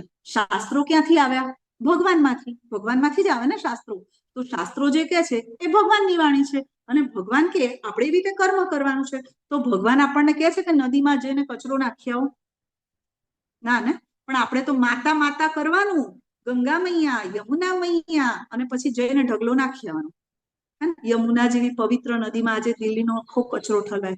તો આ જે નિયત કર્તવ્ય છે ને, જયારે ભગવદ્ ગીતા સમજનાર, વાંચનાર, એના જ્ઞાનને જીવનમાં ઉતારનાર વ્યક્તિને ક્યારેય શીખવાડવું નહીં પડે કે પર્યાવરણની જાળવણી કર, નદીમાં કચરો ના નાખ, એને ક્યારેય નહીં શીખવાડવું પડે. પ્લાસ્ટિક ઓછું વાપર અને પર્યાવરણને ધ્યાન રાખ. હવે આવું કરવાથી વરસાદ આવે કે ના આવે? સાયન્ટિફિક વાત. આપણે કોઈ એવું તંતર મંતર નહીં, આપણે સાયન્ટિફિક વાત, લોજિકલ વાત કરવાની કે ભાઈ વરસાદ પર્યાવરણને સાચવીએ તો વરસાદ નિયમિત આવે કે ના આવે? અચ્છા, વરસાદ નિયમિત આવે તો પાક વ્યવસ્થિત ઉગે કે ના ઉગે? અચ્છા, પાક વ્યવસ્થિત ઉગે તો એમાંથી પછી આપણે ભોજન કરીએ તો એ સારા અન્નમાંથી બનેલું ભોજન આપણને પોષણ આપે કે ના આપે? ધીસ ઇઝ વોટ યજ્ઞ ચક્ર. કે ભાઈ ભગવાને આપણને વેદો આપ્યા, વેદોમાંથી આપણે જ્ઞાન મેળવ્યું એટલે આપણને ખબર પડી કે ભાઈ આપણે આપણી ફરજો નિભાવવી પડે, વાતાવરણને ચોખ્ખું રાખવું પડે. આ બધું આપણે કર્યું એટલે યજ્ઞ થયા. યજ્ઞ થયો એટલે વરસાદ આવે છે, વરસાદમાંથી અન્ન ઉત્પન્ન થાય છે, અન્નમાંથી પ્રસાદ બનાવ્યો, પ્રસાદ બનાવીને ભગવાનને ધરાવ્યો. તેરા તુજકો અર્પણ. થઈ ગયું કે ના થઈ ગયું? થઈ ગયું કે ના થઈ ગયું? બસ. તો આપણે આ તો કરવાનું છે. આ યજ્ઞ ચક્રને આપણે ફોલો કરવાનું છે. ભાઈ શું થશે યજ્ઞ ચક્ર ફોલો કરવાથી? કોઈને થાય ને? આપણે બધું આપણું માની લીધું છે, બધું ભગવાનનું જ છે. જમીન ભગવાનની, હવા ભગવાનની, પાણી ભગવાનનું, શરીર એ ભગવાનનું. પણ હું શરીર છું, દુઃખનું કારણ એ જ છે. જ્યારે આપણે એ સમજી જઈશું ને કે હું શરીર નથી, હું આત્મા છું, એટલે ઓટોમેટિક યજ્ઞ ચક્રનું પાલન થશે. તો ભગવાન આગળ અર્જુનજીને કહે છે, ઉદાહરણ આપીને કહે છે કે કોનું ઉદાહરણ આપે છે? જનક જેવા રાજા પણ નિયત કર્તવ્ય કરવાથી સિદ્ધિ પ્રાપ્ત કરી હતી. માટે સાધારણ જન સમુદાયને શિક્ષિત કરવા માટે તારે કર્તવ્ય કર્મ કરવું પડશે. જનક એટલે કોણ ખબર છે ને? જનક રાજા કોણ ખબર છે ને? રાજા રામચંદ્ર. કે ભાઈ મારો જમાઈ ભગવાન છે, મારે ક્યાં કામ કરવાનું? સીતાજીના પિતા. પિતાજીના પિતા. તો એમણે એવું કીધું હતું કે મારા તો જમાઈ ભગવાન છે, મારે કોઈ કર્મ કરવાની જરૂર નથી. હો ભાઈ, આપણા તો જમાઈ છે, આપણે લાગવગ ચાલી જશે. નહીં ને, એમણે કર્મ કર્યું હતું. તો તારે પણ શ્રેષ્ઠ ઉદાહરણ બનવાનું છે. જો અર્જુન તું અત્યારે યુદ્ધ નહીં કરે, તું આ યુદ્ધ છોડીને જતો રહીશ, તો આવતીકાલે આજે સુનીતા માતાજીનો સન છે ને, પેપર આપવા જશે અને ગણિતનું પેપર ભારે જોઈને પાછો આવશે, પપ્પા પેપર ભારે હતું. કેમ ભાઈ? અર્જુન ભાગી ગયો એટલે હું ભાગી ગયો. આપણે એમાંથી તો લઈએ છીએ ને, મહાન જે આચાર્યો છે, મહાન હસ્તીઓ છે, જે મહાજનો છે, એમના જીવનમાંથી આપણે મેસેજ લઈએ છીએ, એમનું આપણે આચરણ કરીશું. તો ભગવાન અર્જુનને શ્રેષ્ઠ ઉદાહરણ સ્થાપિત કરવાની પ્રેરણા આપે છે કે તું જેવું કરીશ ને તારી પાછળ બધા એવું કરશે. મુશ્કેલી આવી નથી કે ભાગ્યા નથી. છોડો ઘર બાર, ચલો હરિદ્વાર, ચલો જંગલમાં. તું અર્જુને જંગલમાં જતો રહ્યો, તો આપણે જંગલમાં જતા રહીએ. કાંઈ આવું બધું કરવું નથી. કમાવાની, માથાકૂટ કરવાની, એના કરતા ભિક્ષાટન કરીને ખાઈ લઈશું. તો તું જેમ કરીશ એમ જ તારી પાછળ લોકો કરશે. માટે તારે એક શ્રેષ્ઠ ઉદાહરણ સ્થાપિત કરવાનું છે, તો જ લોકો ભગવદ્ ગીતા પ્રમાણેનું જીવન જીવશે. બરાબર. તો અર્જુન આગળ શું કે છે ખબર છે ભગવાન અર્જુનને, કે પોતાનું ઉદાહરણ આપે છે કે ભગવાન શું કહે છે, જ્યારે હું પૃથ્વી પર આવું છું રામ સ્વરૂપે, કૃષ્ણ સ્વરૂપે, જ્યારે હું જન્મ લઉં છું તો ભગવાનને કોઈ કર્મ કરવાની જરૂર છે? ભગવાનને, જેમને આપણે કાલે ભણ્યા હતા ને બ્રહ્મ સંહિતામાં શું કે છે બ્રહ્માજી, કે સહસ્ત્ર સત લક્ષ્મી એમની સેવામાં છે, એમને ક્યાં કર્મ કરવાની જરૂર છે? છતાં પણ શ્રી રામચંદ્ર ભગવાન નિયત કર્તવ્ય કર્મ કર્યા કે નહીં? શ્રી કૃષ્ણએ નિયત કર્તવ્ય કર્યા કે નહીં? તો અર્જુન તારે પણ આ નિયત કર્તવ્ય કરવાના છે, હે ને? ભગવદ્ ગીતા વાંચીએ, 62મી બેચ સુધી આપણે ક્લાસ અટેન્ડ કરીએ, કથા સાંભળીએ, આ બધું કરીએ, અને તોય ઘણીવાર આપણને અફસોસ થઈ જાય ને કે હારું આટલું બધું કર્યું પણ પાપ તો થઈ જાય છે. ક્યાંક વિચારોથી એ પાપ તો થઈ જાય છે. આવું થાય છે ને, ક્યાંક બોલવાથી પાપ તો થઈ જાય છે. તો આ બધી વસ્તુઓ, હવે અર્જુન કે તમે કીધું ને ભગવાન, બધું સાચું લાગ્યું, બધું ગુડી ગુડી, બહુ મીઠું લાગ્યું, સાંભળવામાં તો મને બહુ જ મીઠું લાગ્યું. પણ અર્જુન કે છે કે હે વૃષની વંશજ, ભગવાનનું એક નામ છે વૃષની વંશજ, જાણે કે બળજબરીથી તેમાં પરોવાયો હોય તેમ મનુષ્ય ઈચ્છતો ન હોવા છતાં પણ પાપ થઈ જાય છે. ગંગામાં ડૂબકી મારીને આવીએ, પ્રસાદ વેચવા જઈએ, અને ત્યાં કોક એમ કે તમે નતા ને તો તમારી બાજુવાળી છે ને તો તમારા ઘરે કપડાં સુકવવા જતી હતી. હા, એ તો એવી જ છે. થઈ ગયું ને પાપ કર્મ, પતી ગયું, ગંગા સ્નાન પૂરું થઈ જાય છે. આ પાપ કર્મ અર્જુનજી એનું સમાધાન પૂછ્યું છે કે ભાઈ આવું તો મારાથી થઈ જાય છે, વેરી ડિફિકલ્ટ. જ્ઞાન લઈ લીધું છે, ક્લાસ હમણાં જ પૂરો થયો, તોય બીજી મિનિટે આપણો ક્રોધ બહાર આવી જાય છે. તો એમાંથી કેવી રીતે બહાર આવું? તો ભગવાન આગળ શું કે છે, શ્રી ભગવાન વાચ કામ એશ ક્રોધ એશ રજો ગુણ સમુદ્ભવ મહાશનો મહાપાપમાં વિદ્યયે નમિ કૈર્ણમ. ભગવાન શું કે છે કે આ કાલે મને એક માતાજી, સોરી મને માફ કરજો, હું નામ ભૂલી જાઉં છું, એક માતાજી છેલ્લે ક્વેશ્ચન કર્યો તો એમનો જવાબ છે, આપણે ક્લાસ પૂરો થાય એટલે ચર્ચા કરીએ. તો ભગવાન પેલા બેસ્ટ ટીચર છે એટલે અર્જુનની વાત સાથે સહમત થાય છે. હા, તારી વાત તો સાચી, હે ને? મને ધારો કે અહીંયા કીર્તિ માતાજી કે જીલ માતાજી કોઈ મને પૂછે કે પણ માતાજી આવું તો થાય છે, હું કહું ના થાય, એવું ના થાય ના. પણ હું શું કહું, માતાજી તમારી વાત તો સાચી. કૃષ્ણ સહમત થાય છે ને પછી સમાધાન આપે છે. શું સમાધાન આપે છે? તો કે છે કે ભાઈ કામ જે છે ને, આજે કામ એટલે શું? ઈચ્છા. મનુષ્ય શું છે? ઈચ્છાનું પોટલું. ક્યારેય ઈચ્છા કરતા મનુષ્ય અટકતો નથી. એક ઈચ્છા પૂરી થાય એટલે 2 ને 2 માંથી 4 ને 4 માંથી 10 ને ઈચ્છા તો વધે જ જાય છે, એનો કોઈ અંત નથી. તો કે આ જે કામ છે ને એ સૌથી મોટો શત્રુ છે. કામ એટલે અહીંયા કઈ સેક્સ માટેની વાત નથી. કામ એટલે આપણી ઈચ્છાઓ, કોઈ પણ ઈચ્છા હોય, ખાવાની, કમાવાની, પૈસા ભેગા કરવાની, શરીર સુખની, ઇન્દ્રિય સુખની, કોઈ પણ ઈચ્છા હોય. તો આ કામ જ્યારે પૂરું ના થાય, આપણી ઈચ્છા પૂરી ન થાય, એ વખતે આપણને ક્રોધ ઉત્પન્ન થાય છે. ક્રોધનું મુખ્ય કારણ ભગવાન જણાવે છે કે આપણી ઈચ્છા પૂરી ન થાય, આપણે કહીએ એમ આપણા પ્રભુજી ના કરે એટલે પતી ગયું. પછી મેં ના પાડી હતી ને, કેમ તમે જઈને આપી આયા તમારી બેનને સાડી? મેં ના પાડી હતી ને. ક્રોધ તરત, કારણ કે આપણી ઈચ્છા પૂરી થઈ નહીં. તો કામનું પ્રમાણ કેટલું? અર્જુન પૂછે છે કે કામના પ્રમાણ કેટલા? જુદા જુદા હોય છે તો ભગવાન માપ આપે છે કે કામ 3 અલગ અલગ પ્રમાણ માપ બતાવે છે. તો કોઈનું કામ ધુમાડા જેવું હોય છે. કામ એટલે ઈચ્છાનું પ્રમાણ ધુમાડા જેટલું. કેમ? તો કે ભાઈ ધુમાડો નીકળતો એમાં ફૂંક મારીએ તો તરત જ અગ્નિ પ્રગટ થઈ જાય કે ના થઈ જાય? તો ઘણા લોકોની ઈચ્છાઓ એટલી ઓછી હોય છે કે તરત ભક્તિમાં જોડાઈ જાય છે, તરત સમજી જાય છે કે નો નો નો નો નો, કામના અધીન થવાનું નથી. અચ્છા, કોઈનું બીજાનું કામ કેવું હોય છે? તો ભાઈ દર્પણ પર લાગેલી ધૂળ જેટલું. તો ભાઈ દર્પણ ઉપર ધૂળ હોય તો એને થોડી સાફ કરતા વાર લાગે, આપણે લૂછીએ ને, ઘસીએ ને, ચમકાઈએ ને, હે ને? તો કે એ કેવા ભક્તો? તો કે ભાઈ થોડી વાર લાગે, 2-4 વાર ભગવદ્ ગીતાના ક્લાસ અટેન્ડ કરે, ધીમે ધીમે ભગવદ્ ગીતા સમજાય, પણ ભક્તિમાં આવી જાય. અચ્છા, અને એક ત્રીજું, તો કે ત્રીજું તો ભ્રૂણમાં, જે ગર્ભમાં ભ્રૂણ રહે ને એવું, 9 મહિના સિવાય બહાર જ ના આવે. મતલબ એને રોજ ફોન કરો ને કે ક્લાસ ચાલુ થયો હો, 4 વાગ્યા, માતાજી જલ્દી આવી જજો.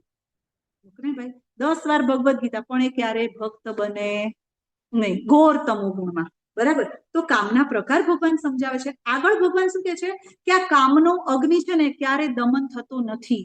તમે જેટલી ઈચ્છાઓ પૂરી કરો ને એટલો એ વધારે ભભૂકે છે કામનો અગ્નિ. એટલા માટે આ કામ ક્યાં રહે ખબર છે? કામનું નિવાસસ્થાન ક્યાં છે? ઈચ્છાઓ શેમાંથી ઉત્પન્ન થાય? મનમાંથી. કામમાંથી તો ક્રોધ ઉત્પન્ન થાય, પણ કામ શેમાંથી ઉત્પન્ન થાય છે? કામ ક્યાં રહે છે? મનમાં, આપણા મનની અંદર રહે છે, હે ને? તો મનની અંદર આપણી ઇન્દ્રિયો, આપણું મન, આપણું બુદ્ધિ, આ બધી વસ્તુઓ જે છે ને ઈચ્છાઓ ઉત્પન્ન કરે છે. આ 5 ઇન્દ્રિયો દેખાય છે તમને? આ બધી 5 ઇન્દ્રિયો છે આપણી. નાક, કાન, આંખ, જીભ, ત્વચા, આ 5 આપણી ઇન્દ્રિયો છે. જે લગામ છે ને ઘોડાની, એ મન છે, મન. અને જે પાછળ જે ઘોડાની લગામ લઈને બેઠું છે ને, એ આપણી બુદ્ધિ છે, આપણી બુદ્ધિ. અને પાછળ જે બેઠું છે ને, એ આત્મા છે. હવે આપણે તો ભૂલી ગયા છીએ, આપણે શું છીએ? હું તો હિરલ, આ શરીર, આ મારું ઘર છે. આપણે ભૂલી ગયા છીએ કે આપણે આત્મા છીએ. તો જ્યારે આપણે એ ભૂલી ગયા છીએ, એનો આ ડખો છે. તો જ્યારે આપણી ઇન્દ્રિયો, મન, બુદ્ધિ, આ બધું જ ભગવાનમાં લગાડીએ ને, ત્યારે આપણે એ કામને જે છે ને એમાંથી મુક્ત થઈ શકીએ. બધું ભગવાનમાં લગાડીએ ને તો આપણે એમાંથી મુક્ત થઈ જઈએ. તો ભગવાન અર્જુનને કહે છે કે તું દમન કર. કેવી રીતે? તો મન ઉપર એટેક કરવાનો છે, બંને બાજુથી એટેક કરવાનો છે. કેવી રીતે બંને બાજુથી? તો અંદરથી કેવી રીતે? તો સતત ભગવાનના નામનું સતત હરે કૃષ્ણ કૃષ્ણ કૃષ્ણ હરે હરે, હરે રામ રામ રામ હરે હરે, સતત ભગવાન નામ. અને બહારથી કેવી રીતે? તો ભાઈ બહારથી આપણી ઇન્દ્રિયોને ભગવાનની સેવામાં લગાડી દેવાની. બંને બાજુથી આપણે જ્યારે અટેક કરીએ ને, વાસના પર વિજય મેળવીને, એટલે આપણી ઈચ્છાઓ ઓટોમેટિક ભગવાન તરફ આપણી ઇન્દ્રિયો વળી જશે. તો ભાઈ ડિટેચ થવાનું છે. આ ડિઝાયર, આ જે ઈચ્છાઓ છે ને, એનાથી મુક્ત થવાનું છે. કારણ કે આત્માનો ખોરાક શું છે? આત્મા કેમ મરી ગયો છે? કારણ કે એને ખોરાક મળતો નથી. આત્માનો ખોરાક શું છે? ભગવાનનું નામ. ભગવાનનું નામ આપણે લેતા નથી, એટલે આત્મા બિચારો વીક થઈ ગયો છે. જેવો આત્માનો ખોરાક આપીશું એટલે તરત જ આત્માને ખબર પડશે કે ભાઈ મારો ઓરિજિનલ સ્વભાવ શું છે? જીવેર સ્વરૂપ હરે કૃષ્ણ નિત્યદાસ. હરી બોલ, હરી બોલ. આપણો ઓરિજિનલ સ્વભાવ ભગવાનની દાસ ભાવે સેવા કરવાનો, ભક્તિ કરવાનો છે, જેને આપણે ભૂલી ગયા છીએ. એટલે ઇન્દ્રિયોને ભગવાનમાં લગાડવાની છે. કેવી રીતે? તો ભાઈ નાકથી ભગવાનના ફૂલ સૂંઘો, આંખોથી ભગવાનના દર્શન કરો, જીભથી ભગવાનનો પ્રસાદ અને ભગવાનનો મંત્ર જાપ કરો, કાનથી ભાગવતમ સાંભળો, હાથથી ચામડીના સ્પર્શથી ભગવાનની સેવા કરો. બધી ઇન્દ્રિયોને ભગવાનમાં લગાડો. કોણે લગાડી હતી? ભાગવતમમાં ઉદાહરણ છે. કોણે લગાડી હતી? અંબરીશ મહારાજે.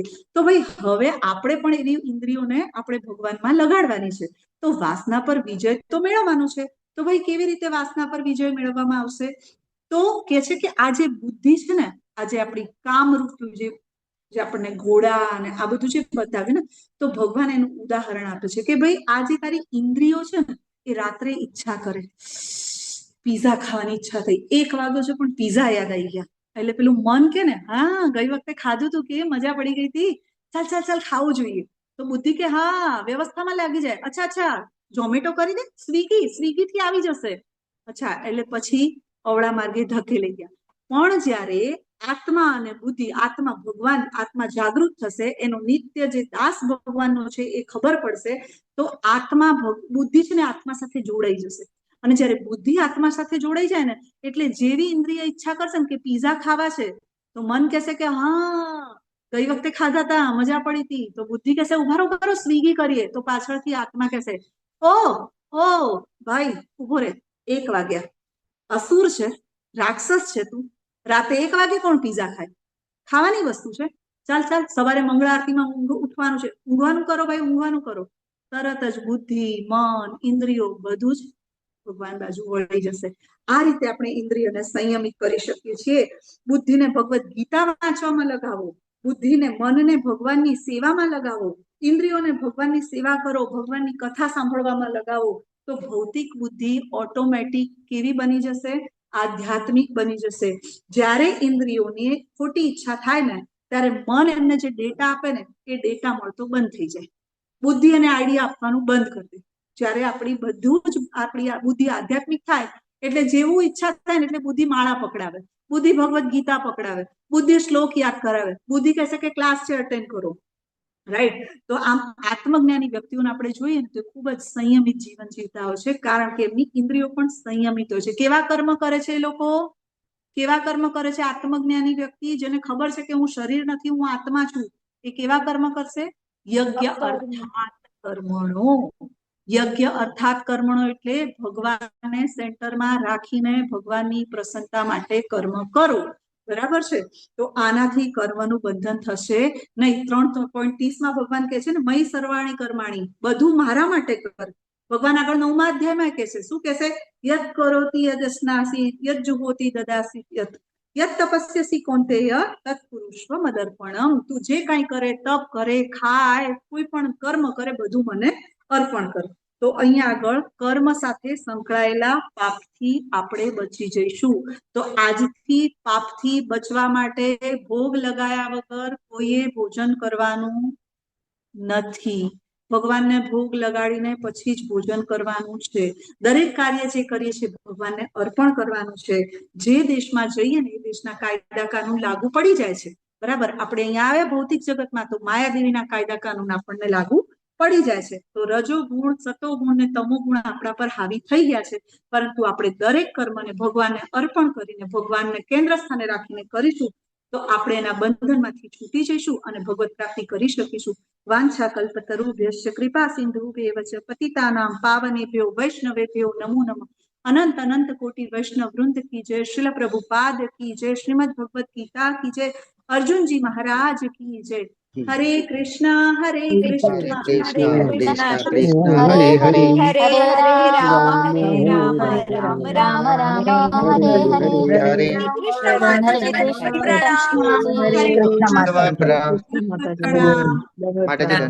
હરે કૃષ્ણ. માતાજી બધાને લિંક એટેન્ડન્સ લિંક ભરવાનું કે બધાને જય કૃષ્ણ.